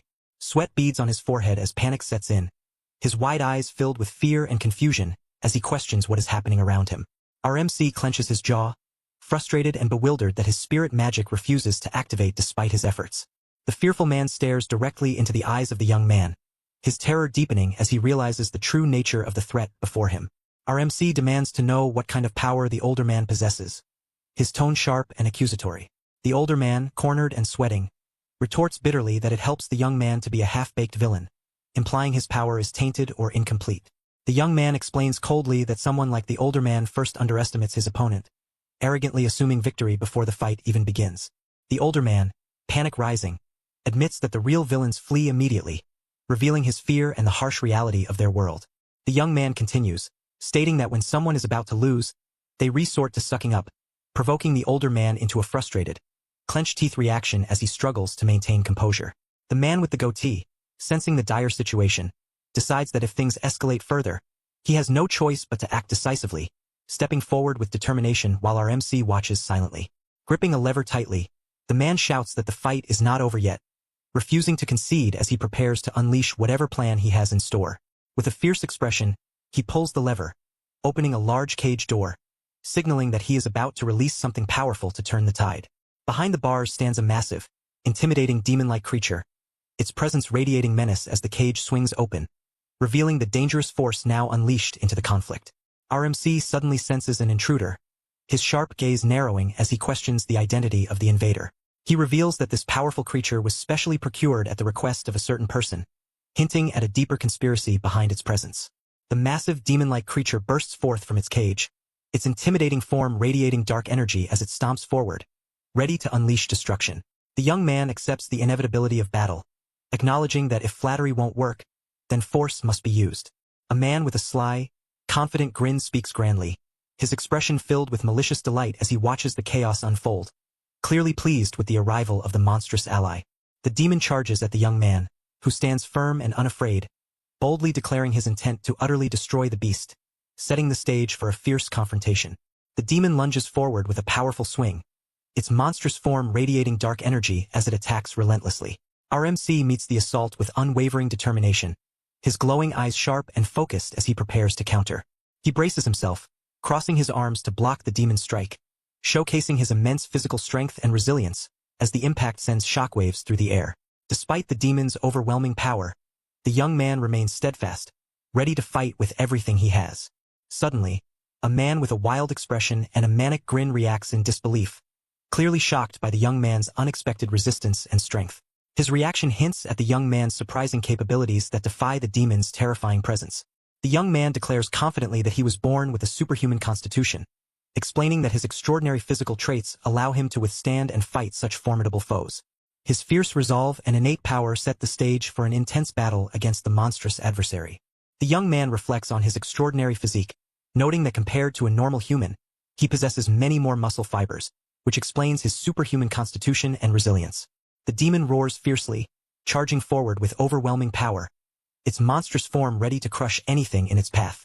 Standing firm, the young man prepares to confront the invader without hesitation, his body crackling with energy as he vows not to hold back against this threat. Channeling his divine power, he unleashes a powerful energy blast aimed directly at the demon, determined to end the battle decisively with his overwhelming force. The man scrambles backward in shock as ominous, glowing sacks lie broken on the ground, signaling a dangerous development he clearly did not anticipate. His panicked exclamation reveals his fear and the gravity of the situation. Our MC, calm and composed, questions how the other cannot even use divine power, implying a critical disadvantage. He then challenges the man, asking what his next move will be, pressing him to act despite his limitations. The young man's intense gaze and serious expression underscore the weight of his question, demanding a decisive response and signaling that the moment for mercy or hesitation is over. The man, sweating and trembling, stammers a plea for mercy, revealing his desperation and fear in the face of the young man's overwhelming presence and power. The man, sweating nervously yet forcing a strained smile, admits he knows he won't be allowed to leave, revealing his awareness of the control others hold over him. Without hesitation, RMC, eyes glowing with fierce determination, delivers a powerful, decisive strike that violently incapacitates the man, making it clear that no mercy or release will be granted. The MC calmly puts on his coat, signaling his readiness to take action with a simple, determined, "all right." He confirms that he has retrieved his clothes, showing a composed and resolute demeanor as he prepares to move forward. Addressing the captives locked in a cage, he asks them to wait just a little longer, promising that their rescue is imminent. The children inside the cage respond with hopeful smiles and relief, encouraged by his assurance that he will get everyone out safely later. The MC stands at a wooden desk, determined to investigate thoroughly before taking any further steps, emphasizing the need to gather concrete evidence of wrongdoing to make his case effective. He opens a drawer carefully, his gloved hand reaching inside to retrieve documents that might hold the proof he seeks, signaling the start of a deeper inquiry. As he reviews the papers, suspicion grows in his mind, the contents hinting at hidden truths and possible deceit that demand closer scrutiny. A slight, knowing smile crosses his lips as he acknowledges the significance of what he has found, signaling his readiness to act on this newfound information. The MC is puzzled by the documents he holds, admitting he has no clue what they say, his confusion emphasized by question marks surrounding him. Turning away from a defeated figure slumped against a cracked wall, he resolves to ask Hakama to teach him how to read, recognizing his current inability to understand the written information. Kneeling among shattered remnants, he contemplates the bigger mystery of why the captors targeted the invader, questioning their true intentions behind the capture. Determined to uncover the truth, he activates a glowing energy from his gloved hand, preparing to investigate the fragments and find answers. The man activates a system to access the cameras embedded in nanomachines drifting around the area, seeking visual information from the surroundings. He focuses intently, explaining that footage from within the last week should still be recorded and retrievable, hoping to uncover recent events. His sharp gaze intensifies as he processes the incoming data, determined to find clues that will shed light on the mystery. Meanwhile, a tense conversation unfolds between captors and prisoners. One questions the purpose of capturing such a creature, but the Lord coldly dismisses the inquiry, insisting that the reason is none of their concern. The man with the curled white hair and elaborate clothing ominously hints that he will reveal something important, his smile suggesting a hidden agenda. His expression darkens as he declares that very soon, something interesting will happen in the country, signaling an impending significant event. Meanwhile, the MC studies data intensely, his focused gaze showing his determination to uncover the truth behind recent developments. Outside, the peaceful town basks in sunlight, unaware that the calm will soon be disrupted by the unfolding events hinted at by the sinister figure. A group of soldiers and townspeople gather in the town square, their presence stirring a quiet tension among the villagers. Among the crowd, a young woman with blue hair watches anxiously as the soldiers direct some captives, her concern growing with the unfolding situation. Suddenly, a young boy with messy light blue hair bursts through the crowd, calling out excitedly for his sister, his face bright with hope and relief. The blue-haired woman, overwhelmed with emotion, rushes toward the boy as he reaches out to her, their reunion charged with heartfelt urgency and joy. The captors discuss the bandits they have arrested, questioning whether these enforcers belong to the local territory. A woman with short hair clarifies that they are actually guild staff she personally summoned, revealing an outside authority's involvement in the arrests. The blue-haired woman and the young boy, both visibly relieved and tearful, embrace tightly, overwhelmed by the reunion and the safety they found after their ordeal. The MC stands calmly in the town street, reassuring the grateful pair that although he is not a god, they need not worry because he will protect them. As he turns his gaze thoughtfully, he begins to inquire further about the situation, indicating his intent to uncover more about the bandits and the forces at play in the area. The man with large curled horns is introduced as the guild master of the town, holding a thick notebook and discussing matters with two uniformed women, establishing his authority and importance in the community. His sharp gaze shifts with a hint of surprise or realization, signaling that he has noticed something significant or unexpected. Approaching the MC and the young boy, the guildmaster directly asks if he is responsible for the recent events, receiving a straightforward confirmation that sets the stage for accountability and confrontation. The guildmaster formally introduces himself as Padrak and expresses gratitude for the cooperation he has received, reinforcing his role as a respected leader while his attendants bow respectfully behind him. Padrak, the guildmaster, solemnly acknowledges the gravity of the situation, his expression serious as he contemplates the recent events. The MC reflects on the remarkable resilience of a certain individual, noting that despite facing numerous opponents, he remains unscathed, sparking a deep intuition about his true nature. Padrak, now visibly concerned, admits that this person is far from ordinary, revealing that the guild has received countless damage reports and endless requests to eliminate the bandits connected to this group. As they converse in the town square, Padrak explains that the Lord lacks the authority to command arrests, dismissing the idea that the Lord would take direct action against the bandits, highlighting the political limitations at play. Padrak explains that the only ones authorized to handle these crimes are the guild staff who have pledged loyalty to the king, emphasizing the strict hierarchy and legal boundaries in place. He clarifies that even if Lord Chapayon, the local ruler, were to commit a crime, the guild is obligated to report it to the king, though he doubts such an event would ever occur, underscoring the political structure and limits of local power. The MC reflects on this system, comparing the Lord to a mayor and the guild to the police, illustrating the analogy to modern governance and reinforcing the guild's role in maintaining order. Meanwhile, a dark-haired man with animal ears contemplates the situation with a sly expression, acknowledging the continued influence of Chapayon, hinting at underlying tensions and unresolved conflicts surrounding the local ruler. Padrak examines a rolled-up document retrieved from the bandits, questioning its usefulness as he contemplates the information it might contain. His expression shifts to shock as he realizes the document is a list naming those who conducted business with the bandits, revealing a deeper network of complicity. The MC studies the list carefully, noting that with this evidence, they can apprehend all involved parties at once, and wonders if the local lord's name appears among them. He then clarifies that his earlier joke about the Lord was not serious, acknowledging the gravity of the situation and concluding that the Lord is indeed a significant villain in this conflict. The MC admits there is nothing he can do about the situation right now but feels compelled to address one pressing concern first, prompting curiosity from the blue-haired girl and the young boy beside her. He asks Padrak, the guildmaster, what will happen to the freed slaves, seeking clarity on their fate amid the chaos. Padrak explains that those with search requests or known families will be safely returned by the guild, offering some reassurance. However, Padrak somberly adds that for those who do not fit into either category, there is nothing the guild can do to help them, a harsh reality that weighs heavily on the blue-haired girl as she looks down in worry. The MC reflects that the two children likely lost their parents and questions if there are any shelters available for orphans like them, highlighting the urgent need for care and protection beyond the guild's current reach. Padrak solemnly admits there are no shelters available for the freed slaves without families or search requests, though the guild can help them find work. He hesitates, implying the reality is more complicated. The blue-haired girl sadly explains that because the two children belong to an inferior species, it will be difficult for them to find jobs, highlighting societal discrimination. The MC reflects bitterly on the prejudice they face, recognizing that they are considered inferior species here as well, deepening the sense of exclusion and hardship.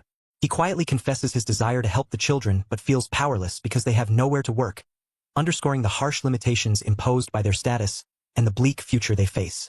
The MC suddenly senses something amiss and urges himself to pause and reconsider, his sharp eyes narrowing as a new thought takes hold. Turning to the two children, the blue-haired girl asks if they would be willing to go to a place where they could work, seeking their honest response.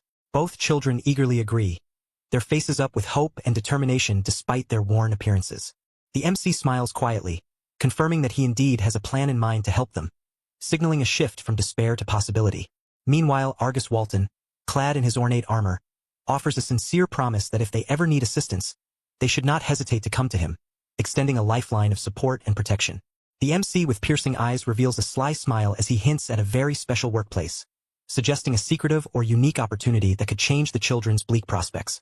A bright, peaceful morning at the royal capital, specifically the Argus estate, where the atmosphere contrasts sharply with the previous tension, indicating a new setting and possibly new developments. Argus Walton, riding alongside a companion, suddenly stiffens in shock, his expression filled with alarm as if sensing an unexpected danger or ominous presence nearby. His companion notices his unease and asks if something is wrong, but Argus dismisses it as a sudden chill, masking his true concern while maintaining composure as they continue their journey. Argus Walton swiftly dismounts his horse, signaling a decisive end to the current situation. Standing firmly beside his horse, he declares that this is far enough, asserting control and readiness to move forward. He commends the expedition's success and urges everyone to take a well-deserved rest, acknowledging their efforts and the need for recovery. With a purposeful stride, Argus enters a grand building, greeted respectfully by attendants, marking a transition to a new phase of his duties. As Lord Argus returns to the grand estate, the maids and butlers bow deeply in unison, welcoming him back with utmost respect and formality. Argus, still clad in his ornate armor, approaches an older man with pointed ears who carries a bag, immediately inquiring if there are any updates regarding recent events. The older man and a concerned maid exchange uneasy glances, clearly troubled by the situation, while Argus remains composed but attentive, sensing tension. Turning slightly away, Argus quietly questions if something has happened, his expression serious as he prepares for potentially troubling news ahead. A formally dressed man apologizes for disturbing the armored Argus Walton despite his obvious fatigue, but Argus calmly assures him that he doesn't mind the interruption. The man leans in to whisper something confidential to Argus, who listens intently without turning away. From a distance, a woman with long blonde hair and a serious expression watches the exchange quietly, arms crossed as she observes the scene below. After hearing the report, Argus acknowledges it with a serious nod, thanking the man and affirming that fulfilling his duty is his priority. Argus Walton, burdened by troubling news, admits the situation is far worse than he initially believed, his expression heavy with concern as he contemplates the gravity of recent events. He learns that invaders have breached even the royal capital, causing chaos and destruction, and wonders how such a breach was possible, highlighting the kingdom's vulnerability.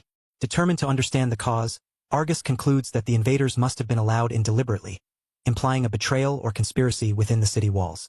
His suspicion falls on the Harnisk Academy, a place notorious for its strict access control, suggesting that those responsible for the invasion may be connected to this secretive institution, deepening the mystery and threat. Padrak, the guildmaster, urgently declares his need for an ally immediately, signaling a critical moment that demands swift cooperation.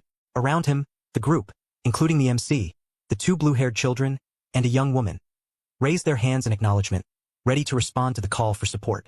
3 days have passed since the bandit subjugation, and the group continues their journey along a rugged mountain path under a bright sky, reflecting a moment of calm after recent turmoil. The blue-haired girl anxiously asks if there will truly be an opportunity for her in the capital, revealing her hopes and uncertainties about the future. The MC reassures her not to worry, showing his confidence in her potential and the path ahead. He encourages her by acknowledging her skills in reading, writing, and arithmetic, assuring her that with these abilities, she will easily find a place and succeed without trouble. The girl brightens up, inspired by his encouragement, lifting her spirits with a determined smile as she calls out to Jean, ready to face the challenges ahead with renewed confidence. The group finally spots the capital in the distance, and the young girl excitedly points it out, signaling their long-awaited arrival. The MC reacts with quiet awe, taking in the sight of the city under the bright sky. From their vantage point, they observe the sprawling capital, its walls and buildings sprawling across the landscape, marking a significant milestone in their journey. As evening falls, the bustling streets of the capital come alive with townsfolk and merchants, welcoming the newcomers into the vibrant heart of the city. The MC marvels at the lively atmosphere of the capital, his companions equally awestruck by the bustling streets and vibrant energy surrounding them. The young girl explains that the capital thrives on imports, making it a hub where everything imaginable eventually arrives, highlighting its importance as a center of trade.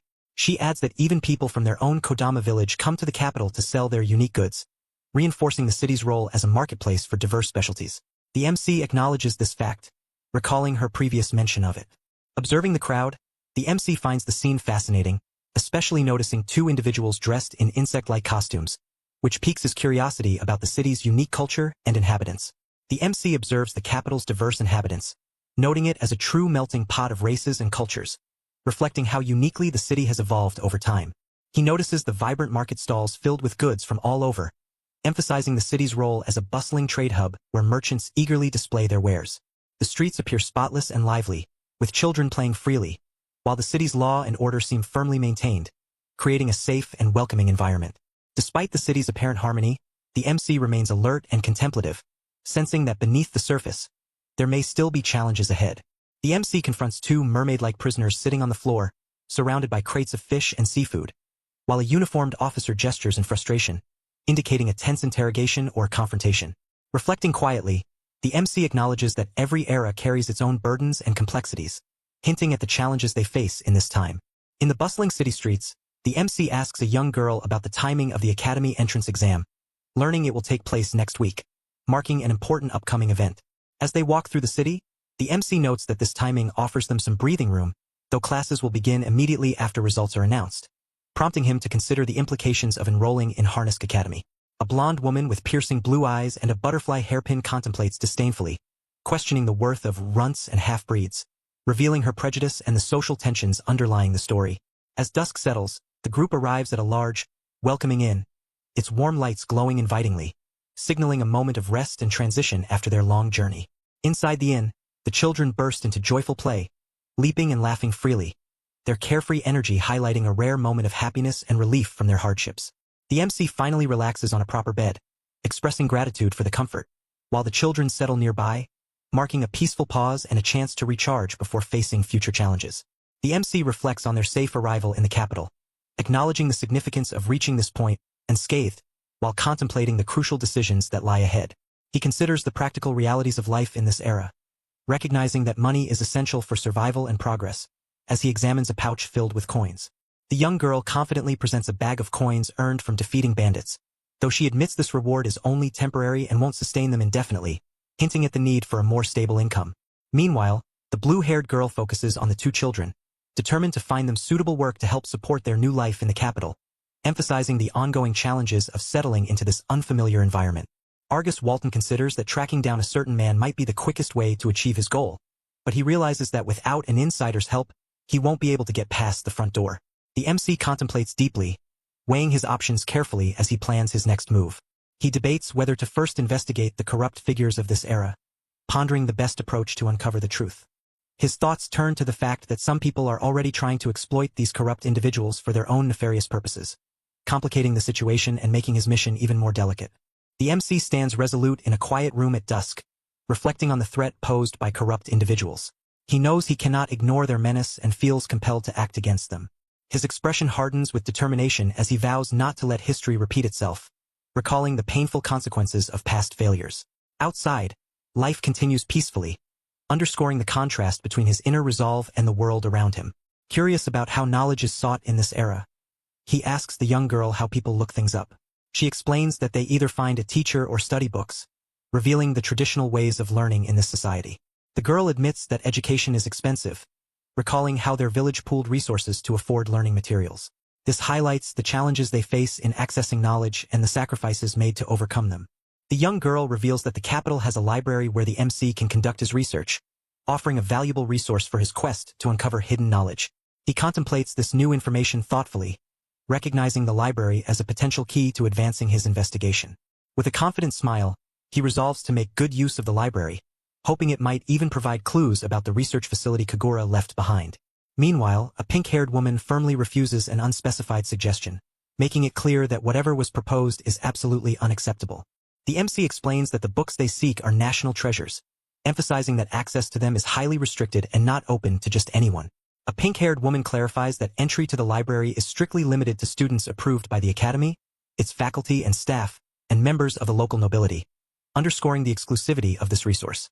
The MC acknowledges this limitation thoughtfully. The man admits with a wry smile that he cannot read the script yet, revealing his current illiteracy and the challenge it poses to his research efforts. Later, by a campfire, he reflects on his recent efforts to learn the alphabet, though he knows it will take time before he can fully comprehend written pages, highlighting his determination to overcome this obstacle. The MC pauses, overwhelmed by the uncertainty of what to do next as two shadowy figures stand behind him, emphasizing his need to make a decisive move in a complex situation. Two hooded individuals preparing for confrontation confirm their target as the group of lowlives with the kids, revealing their intent to confront or capture them. The MC is suddenly addressed by someone asking for his attention, signaling an imminent interaction or challenge that demands his focus. A fierce figure with wolf-like ears aggressively lunges forward to strike the MC, escalating the tension and signaling a sudden attack or conflict. The MC swiftly blocks a powerful strike aimed at him, his focused gaze unwavering as he counters the sudden attack. He remarks dryly on the harshness of the welcome, expressing surprise that the streets, which he assumed were safe, have proven otherwise. The wolf-eared attacker grins fiercely, taunting him by insisting that his assumption about the streets being safe was completely wrong, escalating the tension between them. The MC narrows his eyes, his hand glowing with a golden light as he prepares to respond with his own formidable power. The MC swiftly counters the wolf-eared attacker's strike, blocking the blow with a surge of golden energy that crackles between their hands, demonstrating his growing command over his power. The sudden clash triggers a massive explosion that lights up the sky, sending shockwaves through the town and drawing the horrified attention of nearby residents. The wolf-eared fighter smirks confidently, acknowledging the MC's sharp instincts and readiness, clearly impressed by his ability to anticipate the attack despite the chaos.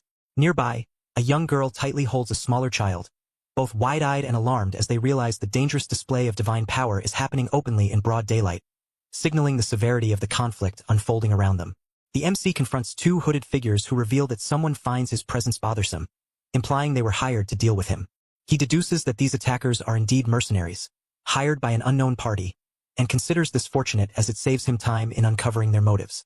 The wolf-eared man warns that if the MC leaves the capital, he won't have to constantly watch his back, but the MC dismisses the concern, saying he'll only worry when truly in danger. The wolf-eared man suddenly lunges forward aggressively, challenging the MC and escalating the confrontation into a direct fight.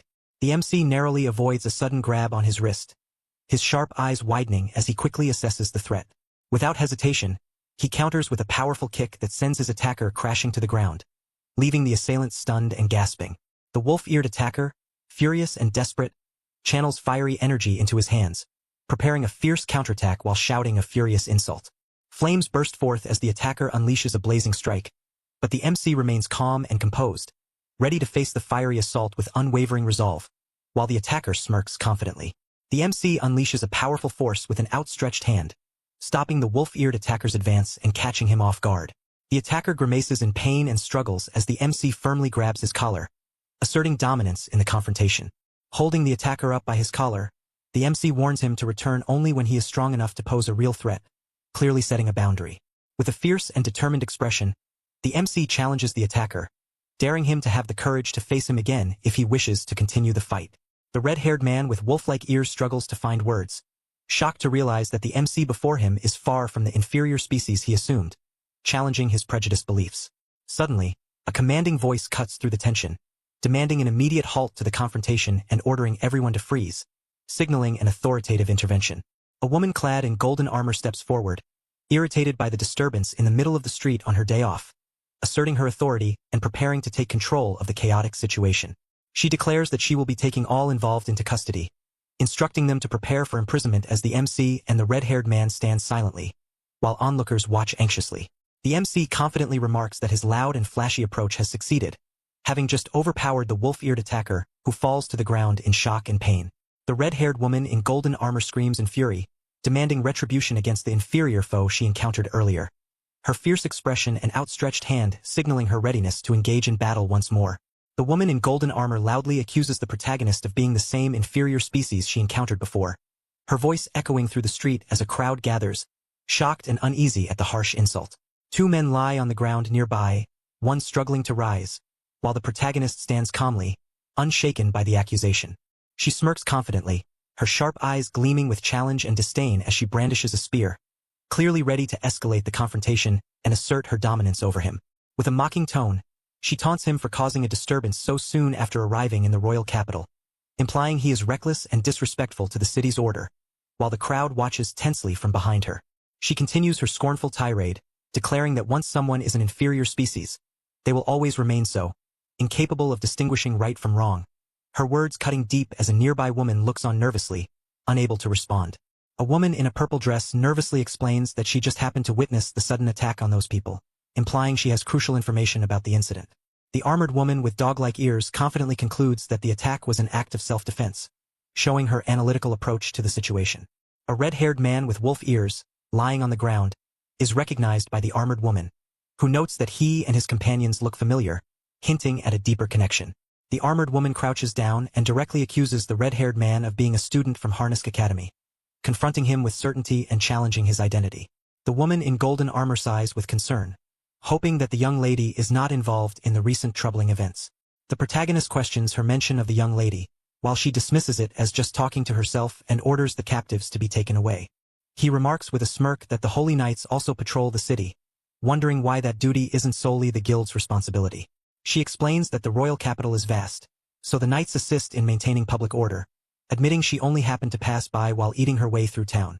The woman with sharp eyes reflects silently, acknowledging that despite everything, the man before her remains incredibly strong. She admits that even the academy students from earlier were no weaklings, but this man's power surpasses them all, impressing her deeply. As she turns to leave, she warns him not to cause too much trouble in the royal capital, signaling a cautious respect despite their tense encounter. Suddenly, she halts and asks him to wait, requesting that he show her a particular place, indicating a shift from confrontation to cooperation. The woman in golden armor turns back and asks if there is a specific place she should be shown, signaling a shift toward cooperation and a willingness to follow guidance. Night falls over a grand estate, its lights glowing warmly under the starry sky, establishing the setting as the Argus estate. The protagonist sits confidently, hands clasped, and firmly demands to be hired, showing his serious intent and readiness to engage professionally. Argus Walton, surprised and uneasy, recalls that he had invited this man to visit if he ever needed help, indicating a prior connection and the beginning of a potential alliance. Argus Walton notices the group gathered before him and comments on how their numbers seem to have increased since their last meeting, prompting a calm acknowledgement that the change just happened recently. The armored man explains that they encountered the bandits Argus had warned him about and rescued those who were being held captive, revealing the recent danger they faced. Argus asks about the fate of the bandits, suggesting they should be beaten up a bit and then left to the guild to handle, showing his pragmatic approach to justice. Argus processes this information with surprise, realizing that the armored man must have dealt with the entire situation on his own, highlighting his impressive capability and independence. The MC explains that the girls have no family and belong to what others call an inferior species, revealing the harsh reality they face. The two children sit nervously, clearly affected by this truth. He continues, saying he wanted to at least find them a place to work, showing his desire to provide them with some stability despite their difficult circumstances. The armored woman and Argus Walton question whether he truly has any obligation to care for them, but he firmly states that this is simply his way of doing things, emphasizing his personal sense of responsibility. The protagonist asserts that regardless of how it happened, he is the one who saved the girls and refuses to do a half-hearted job, vowing to look after them until the very end, demonstrating his unwavering commitment to their well-being. Argus Walton listens thoughtfully while the armored woman with dog-like ears speaks energetically beside him, showing a mix of curiosity and surprise at the unfolding conversation. Meanwhile, the two children with bright blue eyes sit together, their expressions filled with hopeful anticipation. Argus calmly decides that the two children can stay and work as live-in servants, offering them a stable place in the estate, which brings a spark of joy and disbelief to the older child's face. However, Argus immediately adds there is a condition attached to this arrangement, his sharp gaze signaling that this opportunity comes with responsibilities. He then reveals his true intention. He wants the protagonist to become an instructor, surprising him with the unexpected request and hinting at a deeper plan to involve him more closely in training or guiding others. The young boy and the maid stand together, both dressed in formal attire, their expressions a mix of nervousness and excitement as they prepare to take on their new roles in the estate. The protagonist confidently remarks that they look the part, prompting admiration and applause from the young woman beside him, signaling approval and encouragement. The maid bows deeply to Argus Walton, expressing heartfelt gratitude for the opportunity, while Argus humbly insists that thanks are unnecessary, showing his modesty and sense of duty. Argus firmly entrusts the education of the two children to the maid and butler, warning them not to discriminate against the children despite their status as an inferior species, and both caretakers acknowledge his command with respect and understanding. As they prepare to leave, the protagonist, the armored woman, the maid, and the two children wave their thanks, their expressions a mix of gratitude and determination, signaling a hopeful new beginning. The protagonist immediately questions if there is an ulterior motive behind his appointment as an instructor, showing his suspicion and sharp insight into the situation. The blonde knight acknowledges the suspicion but expresses his trust in the protagonist's character, asking him sincerely to accept the role despite not knowing his full, emphasizing faith over doubt. A grand, illuminated academy at night, where the knight reveals the true purpose. The protagonist must go undercover at Harnisk Academy, setting the stage for a covert mission that carries significant weight. The protagonist questions the meaning behind the knight's words, seeking clarity about the situation. The knight explains that the country is currently under threat from multiple factions competing for supremacy, prompting the man to ask about the king's status. The knight reveals that the king is gravely ill and nearing the end of his life, which has triggered a secretive battle for succession among those close to the throne. The knight warns that the real danger lies in those without a legitimate claim to the throne, who are scheming to seize control of the country, illustrating their dark influence over the land's fate. Argus Walton reveals that the invaders are being used to drag innocent people into chaos, highlighting a sinister strategy to destabilize the realm. The protagonist processes this information, realizing that the threat extends beyond just the Lord, as dangerous individuals are also manipulating events behind the scenes. Argus explains that these dangerous figures are operating covertly within the royal capital, emphasizing the urgency to uncover their hideout quickly to prevent further harm.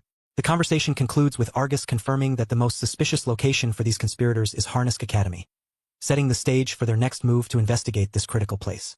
Argus Walton firmly knocks on the door, announcing his intention to enter without hesitation. He opens the grand doors confidently, revealing the young girl beside him as he prepares to step inside. Argus introduces a poised blonde woman seated elegantly, explaining she is his younger sister, Milia Ultons, who attends Harnisk Academy and will guide them from within. Milia turns to face Argus and the others, addressing him as brother, confirming their familial bond and adding a personal dimension to the mission ahead.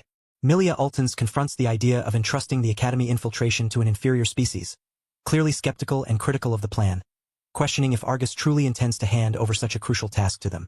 Argus Walton sharply reprimands Milia, demanding respect and pointing out that the real disrespect lies in the mere existence of the inferior species, challenging her prejudiced attitude. The protagonist reflects on the situation, acknowledging he might tolerate a simple country girl, but insists that this mission cannot be entrusted to someone of an inferior species, emphasizing the gravity and exclusivity of the task. The protagonist sarcastically comments on Milia's prejudice, while she looks frustrated, and he quickly apologizes, asking her not to take offense, highlighting the tension and underlying biases between them as they navigate this delicate mission. The protagonist points out that although the young lady is exceptionally gifted, she harbors an extreme prejudice against inferior species, to which the armored woman sharply retorts that he shares the same bias. The blonde woman, holding a fan, asks her brother if he understands the gravity of the situation, emphasizing the importance of his role and the expectations placed upon him. She stresses that this mission is more than just an infiltration. He must also fulfill his duties as an instructor, highlighting the dual responsibility he carries within the academy. The blonde woman confidently declares her disbelief that an inferior species could serve as an instructor unless they truly possess the aptitude for it, challenging the protagonist to prove his capability despite the prejudice against him. The young girl bluntly reveals that Jean cannot read, causing the protagonist to worry about this secret being exposed. Milia firmly declares that such a limitation is unacceptable, emphasizing the seriousness of the matter. The girl insists that despite Jin's illiteracy, there are invaluable lessons only he can teach, highlighting his unique and exceptional qualities. Milia silently contemplates this, holding her fan thoughtfully as she faces the protagonist, acknowledging the complexity of the situation without immediate response. Milia acknowledges that the protagonist has enough strength to maintain order among the academy students, hinting at her recognition of his capability despite previous doubts. She reminds him that being an instructor demands more than just physical power, emphasizing the importance of wisdom and leadership in his role. The group reacts as the door closes behind them, with Argus rubbing his forehead in frustration while the others look on, signaling the tension and challenges ahead. A female knight admits that the recent student disturbances were orchestrated by Milia herself, revealing her influence and control over the situation within the academy. Argus apologizes for the disruption caused by Milia and promises to reprimand her properly later, while the protagonist reassures him that it's fine, showing a moment of understanding despite the tension. The protagonist questions Argus about the specifics of his role as an instructor, asking what exactly he was expected to teach, signaling his desire to clarify his responsibilities. Argus reveals that the subject he is supposed to teach is spirit magic, acknowledging the protagonist's expertise and setting the focus of his instruction.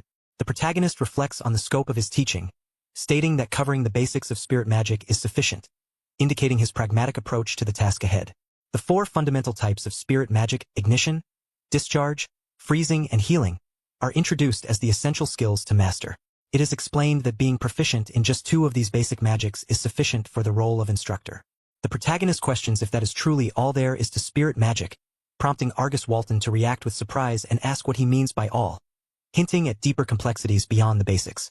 The protagonist wonders aloud if Argus can also wield special spirit magic, a rare and difficult form that only a select few can handle, showing his curiosity and skepticism about Argus's true capabilities. Argus contemplates whether the notorious bandit, known for his exceptional skills, might have been considered extraordinary in this era, reflecting on the rarity and significance of special spirit magic users in their current time. The protagonist finds the situation intriguing, his expression shifting to a subtle smile as he acknowledges the challenge ahead. He calmly agrees to proceed, signaling his readiness to engage with the complexities before him. With a confident resolve, he declares his intention to overturn the prevailing common sense of the era, beginning to channel a glowing, ethereal energy in his hands. He promises to change the world, even if only just a little, setting the stage for a transformative journey. 1 week has passed, and the day of the entrance exam at Harnisk Academy arrives, with the Grand Academy gates opening to welcome a crowd of hopeful candidates. Among the applicants, a cheerful Academy staff member hands out exam admission papers to nervous students, signaling the start of the important day. Inside the exam hall, a young candidate diligently writes their exam answers, fully focused on the task despite the pressure surrounding them. Meanwhile, Argus Walton, accompanied by 2 men, strides confidently down a grand hallway, greeting the attendees and expressing gratitude for their participation in the Academy's entrance exam. The older man explains that even among the Holy Knights, the 7th unit is especially busy, but urges the others to consider it normal since it is simply their turn to take on this responsibility. Argus Walton and the MC listen attentively as the weight of this duty is acknowledged. The MC questions the phrase "your turn," prompting Argus to clarify that once a year, a member of the Holy Knights is assigned to serve as the Academy's special instructor, and this year, that role falls to the 7th unit. Argus's calm explanation helps the MC understand the tradition and the significance of their current position. Our boy reflects inwardly, doubting whether someone like himself is truly suitable for this important role, his expression showing a mix of uncertainty and contemplation as he processes the responsibility ahead. Meanwhile, Argus remains composed, aware of the challenges but ready to face them. The MC directly asks Argus if this is indeed their turn, seeking confirmation, while Argus looks back at him with a steady gaze, affirming the reality of their duty and the path they must now follow together. The MC contemplates deeply, his expression serious and focused as he prepares for what lies ahead. The older man with animal-like ears remains silent, his thoughtful gaze suggesting he is weighing the gravity of the situation. The older man finally breaks the silence, inviting the MC to follow him, signaling that it is time to proceed. As the door opens, the older man informs him that the headmaster and others are waiting, indicating the importance of the upcoming meeting and the next step in the MC's journey. The headmaster sits thoughtfully, his hands clasped before his face, exuding a calm yet commanding presence as he prepares to address the visitors. Argus Walton bows respectfully, acknowledging the headmaster after a long absence, while the MC follows silently behind, observing the solemn atmosphere. The headmaster remarks on Argus's rapid rise and distinction since graduating as valedictorian, highlighting his notable achievements in a short time. A subordinate expresses gratitude for Argus's cooperation, to which Argus humbly responds that fulfilling this duty is simply his responsibility, underscoring his sense of honor and commitment. The headmaster, seated with a composed demeanor, acknowledges having heard many rumors about the challenges facing the academy.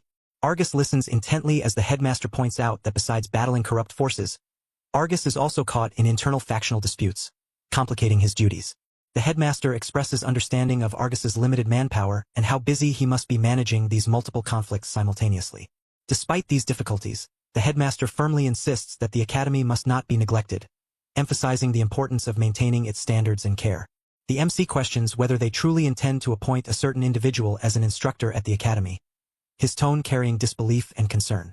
In a formal chamber, 3 authoritative figures stand and sit with serious expressions, underscoring the gravity of the decision being discussed.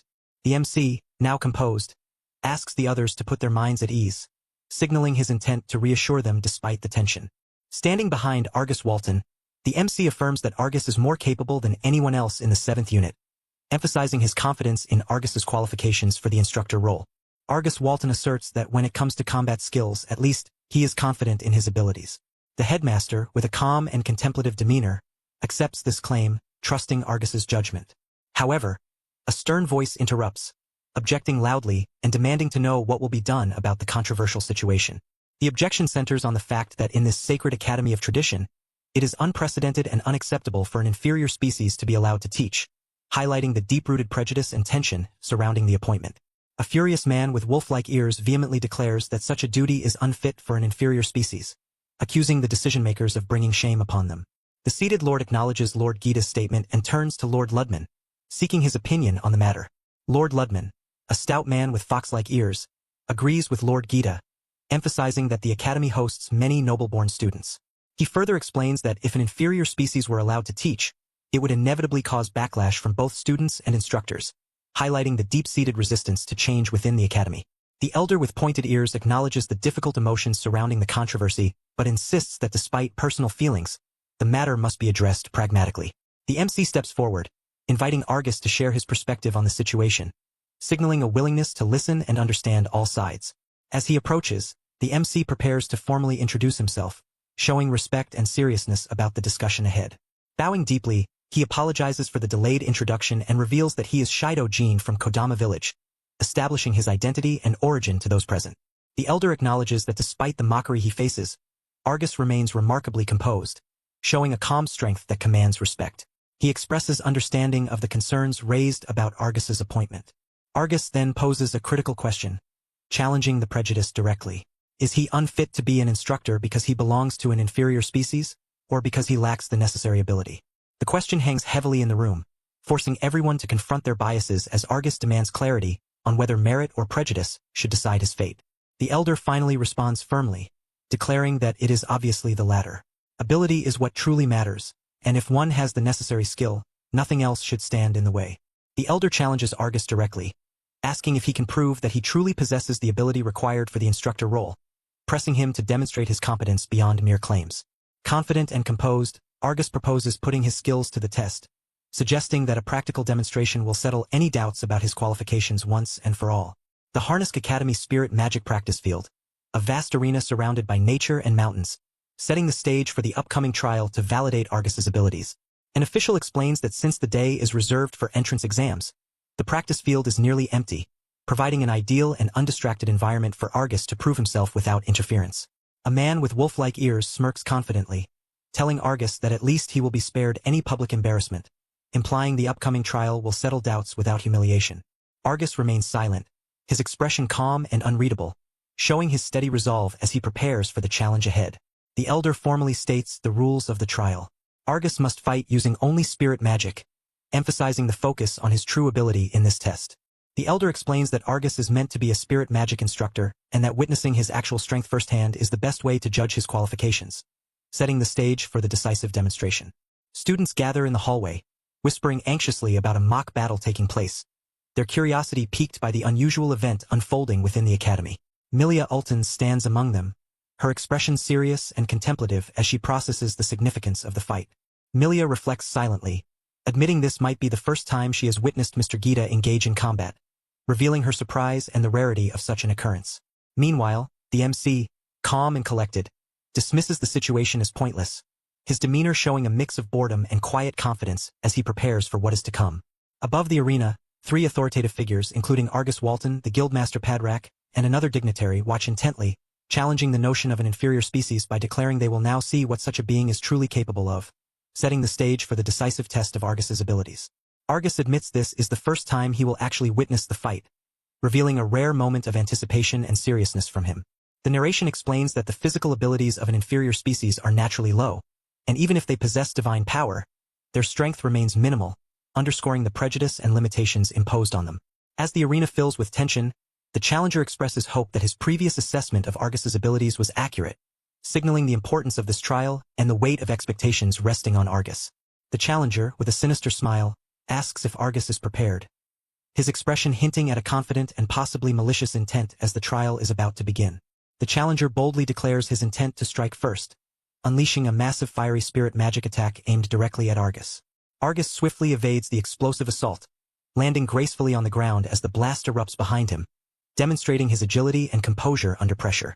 Nearby students watch in awe and surprise, their expressions a mix of shock and excitement as the trial's intensity becomes clear. The challenger smirks confidently, noting that some students are indeed watching the fight, and then summons crackling golden lightning around his hand, preparing for his next powerful move. The challenger unleashes a fierce barrage of golden lightning spirit magic, shouting a battle cry as the energy surges forward with overwhelming force. Argus narrowly dodges the explosive assault, twisting midair to avoid the deadly strike while the challenger presses the attack relentlessly. The challenger sneers, dismissing Argus's evasive maneuvers as mere fleeing, labeling him a typical inferior species incapable of true resistance. Despite not becoming a holy knight, the challenger boasts of his past as the Academy's valedictorian, wielding his spirit magic with confident precision to prove his superiority. The challenger unleashes a fierce burst of fiery spirit magic, declaring that an inferior species like Argus is no match for him, his confidence radiating as he channels overwhelming destructive power. Argus responds with a sharp exhalation, gathering his own energy as he prepares to counterattack, his focus intensifying in the heat of battle. He reflects internally that his power was never meant to be used against people, yet circumstances force him to wield it now, his resolve hardening as he confronts the challenge. With determination, Argus launches himself forward, moving swiftly through the debris and dust of the arena, accepting that this confrontation cannot be avoided as he braces for the next clash. Argus concentrates deeply, channeling his spirit magic as a glowing, intricate energy sphere forms in his hand, signaling the start of his counterattack. With unwavering determination, he declares his intent to reveal the true extent of his power, his aura intensifying and crackling with raw energy. The arena's protective barrier begins to crack and fracture under the overwhelming force of Argus's spirit magic, causing alarm and confusion among the onlookers.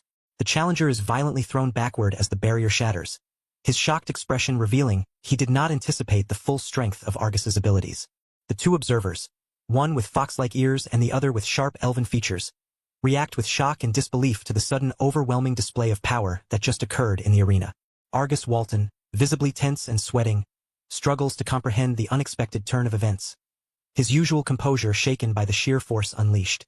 Milia Ultons, equally stunned, instinctively steps back, her wide eyes reflecting the gravity of the situation and the dangerous unknown that has just been revealed. Meanwhile, the challenger lies on the ground, surrounded by crackling dark energy and fractures in the arena floor, desperately questioning what just happened as the aftermath of Argus's power leaves everyone in stunned silence. The challenger reveals he subtly manipulated the gravity around Argus, explaining that the spirit magic used was unfamiliar to him, which caused the unexpected disruption. Smiling with a hint of arrogance, the challenger acknowledges the Academy's shortcomings, implying that there is much he can teach to improve the students' understanding and skills. Confident and energized, he asserts that his lessons will benefit not only the students but everyone present, signaling his intent to reshape the Academy's approach to spirit magic and power. Standing calmly in the center of the arena, the challenger watches as a shattered, glowing barrier crackles with dark energy, signaling the aftermath of the intense clash. The challenger smirks confidently, manipulating the dark energy around him as the defeated opponent struggles in pain, overwhelmed by the power he cannot control. With a sharp snap of his fingers, the challenger asserts his dominance, signaling that the battle is far from over and that he holds the upper hand. The defeated opponent, struggling to rise amidst the cracked ground, glares fiercely despite his weakened state, determined not to concede even as the challenger's power looms over him. The defeated man, shocked and sweating, demands to know what Argus did, angrily dismissing spirit magic as insignificant. He accuses Argus of using some underhanded trick, claiming he's never heard of such spirit magic before, while Argus calmly tells him to hold on. The challenger continues to rant and gesture wildly, causing the ground beneath him to crack, as two observers watch the confrontation unfold. Argus, flanked by two other officials, calmly declares the matter settled, and the others agree, acknowledging the undeniable display of power. The students gather in uneasy silence, their expressions a mix of shock and curiosity as they process the extraordinary display of spirit magic they just witnessed. Milia Ultons, still visibly shaken, acknowledges that the power Argus used was unlike any spirit magic they've encountered before, her mind racing to understand its implications. She questions why such a unique power would manifest in someone from an inferior species, noting that their sacred power should be nearly non-existent compared to those blessed by spirits. Her intense gaze sharpens as she contemplates the mystery, determined to uncover the truth behind this unprecedented phenomenon. Our MC is confronted aggressively by a man with fox-like ears, who demands to know the true nature of this mysterious individual. The MC remains calm and composed, telling the other to settle down, hinting at his control over the situation despite the hostility. Time passes, and a grand, fortified academy nestled among mountains and forests, signaling a new chapter. A narration reveals that although the academy teaches academic subjects, its true purpose is far more significant and focused. Inside a large auditorium filled with attentive students, a speaker addresses the crowd, explaining that the academy's real mission is to train warriors capable of defending against invaders, emphasizing the gravity of their training and the looming threats they face.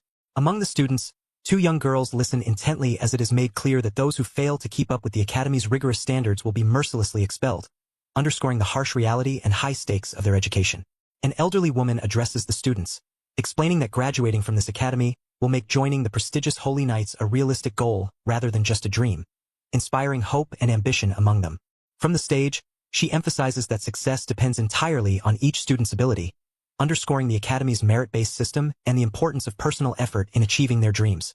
Observing from a balcony, Milia Ultons and two others note the large number of freshmen this year, commenting that many appear to be commoners, hinting at a shift in the academy's demographics and possibly its future challenges. A hand reaches out to get Milia's attention, but she remains focused and silent, her expression unreadable as she contemplates the implications of the new students and what lies ahead.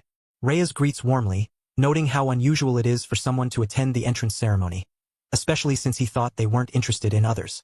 Milia responds playfully, suggesting that if there are famous nobles among the freshmen, anyone would want to befriend them, implying Reyes is no different. Reyes suddenly becomes serious and curious, asking what Milia means by that, signaling a shift in his mood. Meanwhile, a group of instructors sits in the auditorium, and one questions why an inferior species is occupying the instructor's seats, pointing out that this individual is an instructor despite their lower status.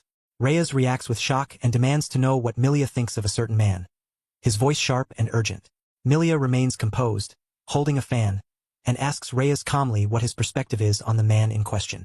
He hesitates, sweat forming on his brow as he struggles to answer, admitting that even if asked directly, he finds it difficult to form an opinion. Milia bluntly states her conclusion, declaring the man to be just an inferior species, confirming her suspicions with a firm expression. Below them, a figure with white hair watches silently from the crowd, his gaze fixed upward toward the balcony where Reyes and Milia stand, the atmosphere tense and filled with unspoken questions. The MC reflects on the vastness of the academy, realizing that thoroughly investigating it will require considerable time and effort. Despite his resolve, he admits that the piercing stares from others cause him pain, and he knows he must first dismantle the prejudiced image of being an inferior species before he can move forward. He acknowledges that his current presence makes him stand out too much, causing others to view him as the most suspicious person in the academy rather than focusing on his investigation, which complicates his mission. Outside, the grand and imposing academy building stands tall under a clear sky, symbolizing the formidable challenge and new chapter that awaits within its walls.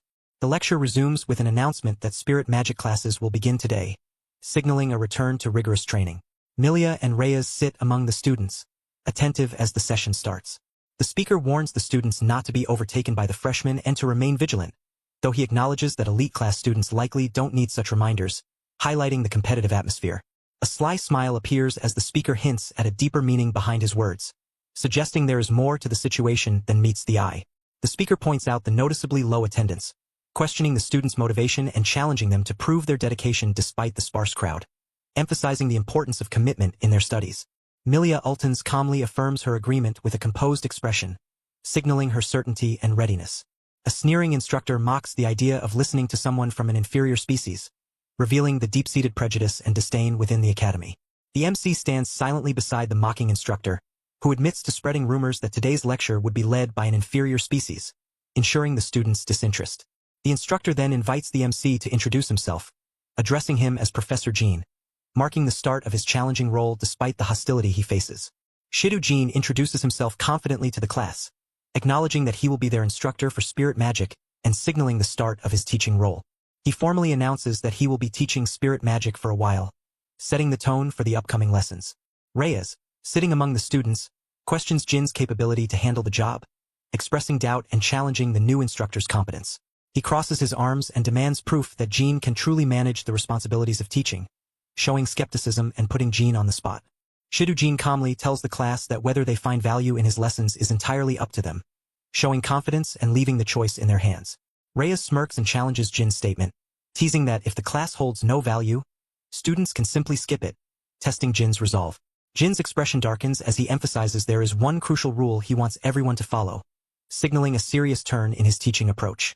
He conjures a glowing magical symbol in his hand, demanding the students promise to adhere to his rule, underscoring the importance of discipline and commitment in his class. Spirit magic possesses the unique ability to suppress the invader's extraordinary regenerative powers, making it a critical tool against them. However, this suppression effect does not work on the human body, meaning injuries inflicted will remain as wounds rather than healing instantly. Shidu Jin explains that this power was specifically created to eliminate corruptors, emphasizing its intended purpose and the seriousness of its use. Milia Ultons listens intently, her expression serious as she urges everyone to respect the power and warns against misusing it, highlighting the responsibility that comes with such strength. A student with animal ears mockingly questions the idea of not using spirit magic, revealing his intent to see what kind of lecture an inferior species would give, exposing the deep prejudice and skepticism toward the new instructor. He challenges the notion of avoiding spirit magic, implying that those opposing it are powerless and unwilling to be compared, further belittling the instructor and stirring doubt among the students. The classroom reacts with laughter and smirks, showing that many students share the same dismissive attitude, while Milia and Reyes maintain serious, unimpressed expressions, highlighting the divide in respect and belief in the instructor's authority. The student bluntly states that power is power, questioning the instructor's intelligence, reinforcing the hostile environment Jean faces as he tries to assert control and respect in his spirit magic class. Shidu Jin remains calm and composed despite the mocking laughter around him, showing no sign of intimidation. He challenges his doubters directly, daring them to test his power if they believe he lacks any. Jin invites the students to use their strongest abilities and attack him, confidently standing his ground in the nearly empty lecture hall. He promises that if anyone manages to injure him, he will never return to teach again, raising the stakes and demanding respect through a bold test of strength. A sly smile spreads across the face of the student with animal ears, signaling his eagerness to prove a point through action rather than words. He unleashes a fierce burst of spirit magic, warning the class not to regret their choices and declaring that backing out now is impossible, escalating the tension in the room. Shidu Jin remains calm and unshaken, while another student urgently pleads for the reckless attacker to stop, fearing for his own safety amidst the chaotic magic. The aggressive student charges forward with a wild grin, shouting a challenge as he launches a powerful spirit magic attack directly at Jin, forcing the instructor to respond to the threat head-on. The student with animal ears launches a massive, blazing spirit magic attack directly at Shidu Jin, who stands firm and unflinching, ready to face the onslaught head-on. The fiery beam crashes into the ground with explosive force, sending debris and smoke billowing, demonstrating the overwhelming power behind the attack. The attacker grins confidently, clearly enjoying the challenge and certain of his dominance, while the classroom watches tensely. In response, Jin summons a sharp, glowing blade of spirit magic, preparing to counter the fierce assault with precision and strength.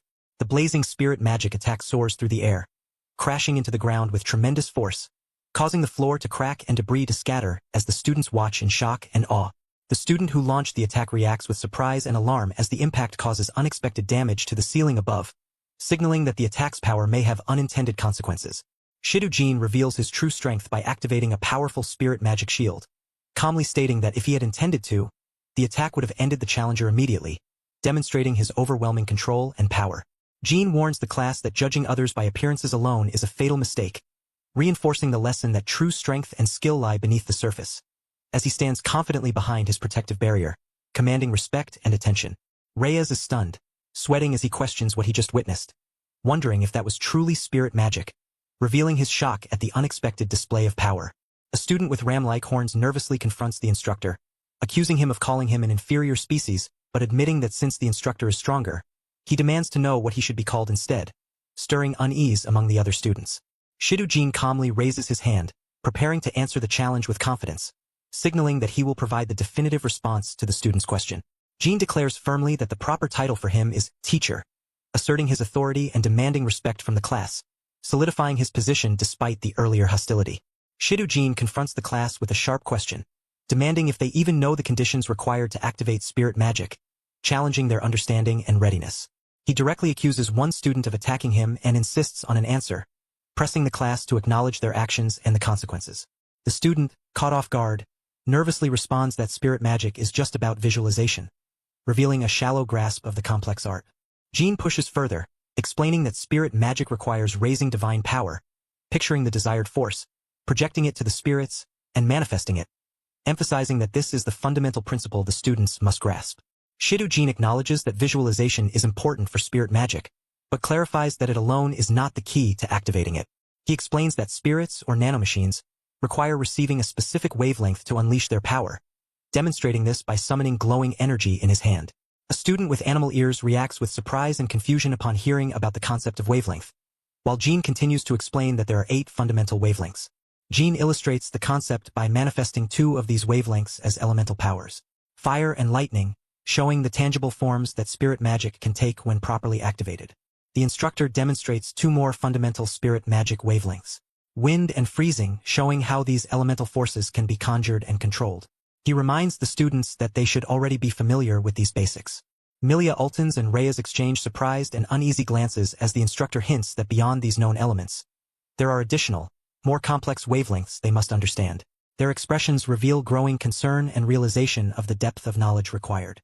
The instructor reveals 2 advanced spirit magic manipulations, gravity manipulation and light intensity manipulation, illustrating the immense power and versatility spirit magic can wield beyond elemental forces. These examples deepen the student's understanding of spirit magic's potential. He continues by introducing atmospheric pressure manipulation and references the mysterious power he demonstrated earlier, emphasizing that mastering these diverse wavelengths is crucial for true mastery of spirit magic, leaving the students to absorb the overwhelming scope of what lies ahead. Shidu Jin conjures a glowing, geometric shield and names it space protection, demonstrating a sophisticated form of spirit magic that manipulates spatial boundaries. A shocked student with animal ears realizes the implications, exclaiming in disbelief that mastering these basics means being able to wield 8 distinct types of spirit magic. Jin explains that visualization is crucial for spirit magic, using the earlier example of how the student transformed energy into a spear and launched it, emphasizing the importance of mental imagery in controlling magic. His expression turns serious as he commands the class to focus, signaling that the lesson is about to deepen and that they must prepare for what comes next. Shidu-jin confidently invites the class to begin the lesson, his calm demeanor signaling a shift to a more serious and focused phase of instruction. As he walks through the academy's grand corridors, students move about their daily routines, unaware of his keen observation. Jin reflects on his need to investigate the sprawling academy, noting the challenge posed by the teacher he has encountered, hinting at a deeper intrigue within the school. Despite the constant presence of students everywhere he goes, Jin admits he finds nothing suspicious, underscoring his careful scrutiny and the subtlety of the mysteries he seeks to uncover. Shidu-jin decides he must find a place within the academy where students are not allowed, signaling his need for privacy and secrecy. Milia Ulton stands nearby, arms crossed, her expression unreadable as the sun sets behind them. Their eyes meet in a tense moment, both scrutinizing each other silently, revealing an unspoken challenge and curiosity about each other's true intentions. Milia breaks the silence by directly questioning Jin's true identity, demanding to know who he really is, indicating her suspicion and the gravity of their encounter. Jin walks past her calmly, unfazed by her confrontation, showing confidence and control over the situation. Jin smirks and confronts Milia with a sharp observation, stating she and her kind are not just ordinary inferior species, but something different and abnormal. Milia reacts with a mix of surprise and indignation, admitting the truth in his words, acknowledging her uniqueness, and the tension between them deepens. Milia Ultons firmly states that no inferior species could possibly handle all types of spirit magic, implying a fundamental limitation based on species. Shidu-jin reminds her that he taught the class earlier that anyone can use all spirit magic types if they can switch between wavelengths, but Milia warns him not to make it sound so simple. Milia argues that if it were truly possible to master all spirit magic, the person doing so wouldn't be attracting so much attention, as murmurs of disbelief ripple among nearby students. Jin suggests moving somewhere else, and Milia leads the way, signaling a shift to a more private or serious conversation away from prying eyes. The fading light of sunset casts a serene glow over the academy's courtyard, setting a quiet, contemplative mood as the conversation between Milia Ultons and Shidu-jin continues. Milia turns to Jin with a sharp, expectant gaze, demanding that he finally answer her pressing questions, her tone firm and unyielding. Jin calmly reveals that he is an ancient human who has been asleep in Kodama village for 100 million years, a statement met with Milia's skeptical but amused response, calling him a good joker. Milia presses further, her curiosity piqued as she asks Jin what he was doing 100 million years ago, signaling the conversation's shift toward uncovering his mysterious past. Shidu-jin reveals that he was an agent, hinting at a complex past filled with many responsibilities. Milia Ultons questions the meaning of agent, prompting Jin to explain that it means someone who works tirelessly and selflessly for their country. Jin reflects on his past battles, admitting he fought countless villains, showing the depth of his experience and dedication.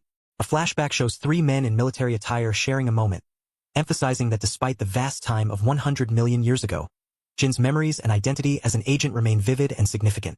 He vividly recalls a past mission, where a detailed attack strategy was laid out to his team, highlighting his leadership and tactical planning. As gunfire erupts, he takes cover, fully immersed in the dangerous operation. The memory intensifies as he charges forward amidst explosions, his expression calm yet determined, revealing a complex mix of skill and emotion tied to this moment. He admits that the memory feels nostalgic, suggesting a deep personal connection to his past battles.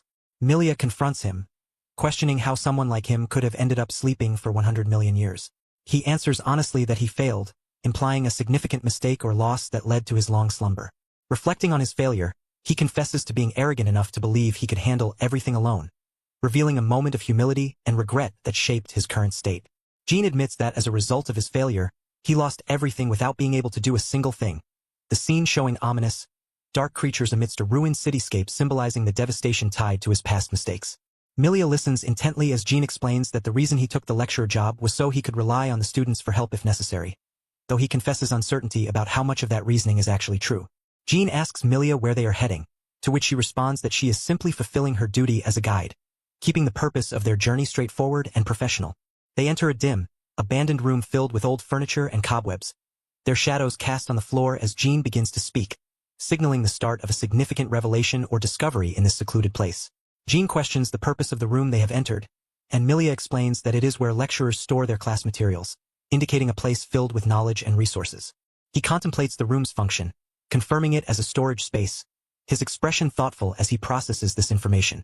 He notices a small wooden owl figurine among the dusty shelves, its presence catching his attention and hinting at a deeper significance or hidden clue.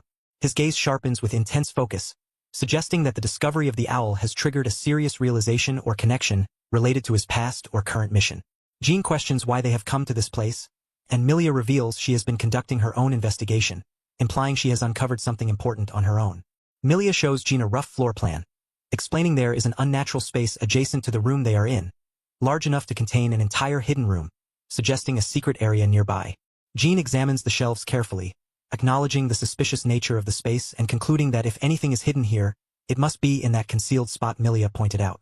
Suddenly, a hidden passageway opens behind the bookshelf, revealing a dark stairwell descending downward, confirming their suspicions and signaling the discovery of a secret hidden beneath the room.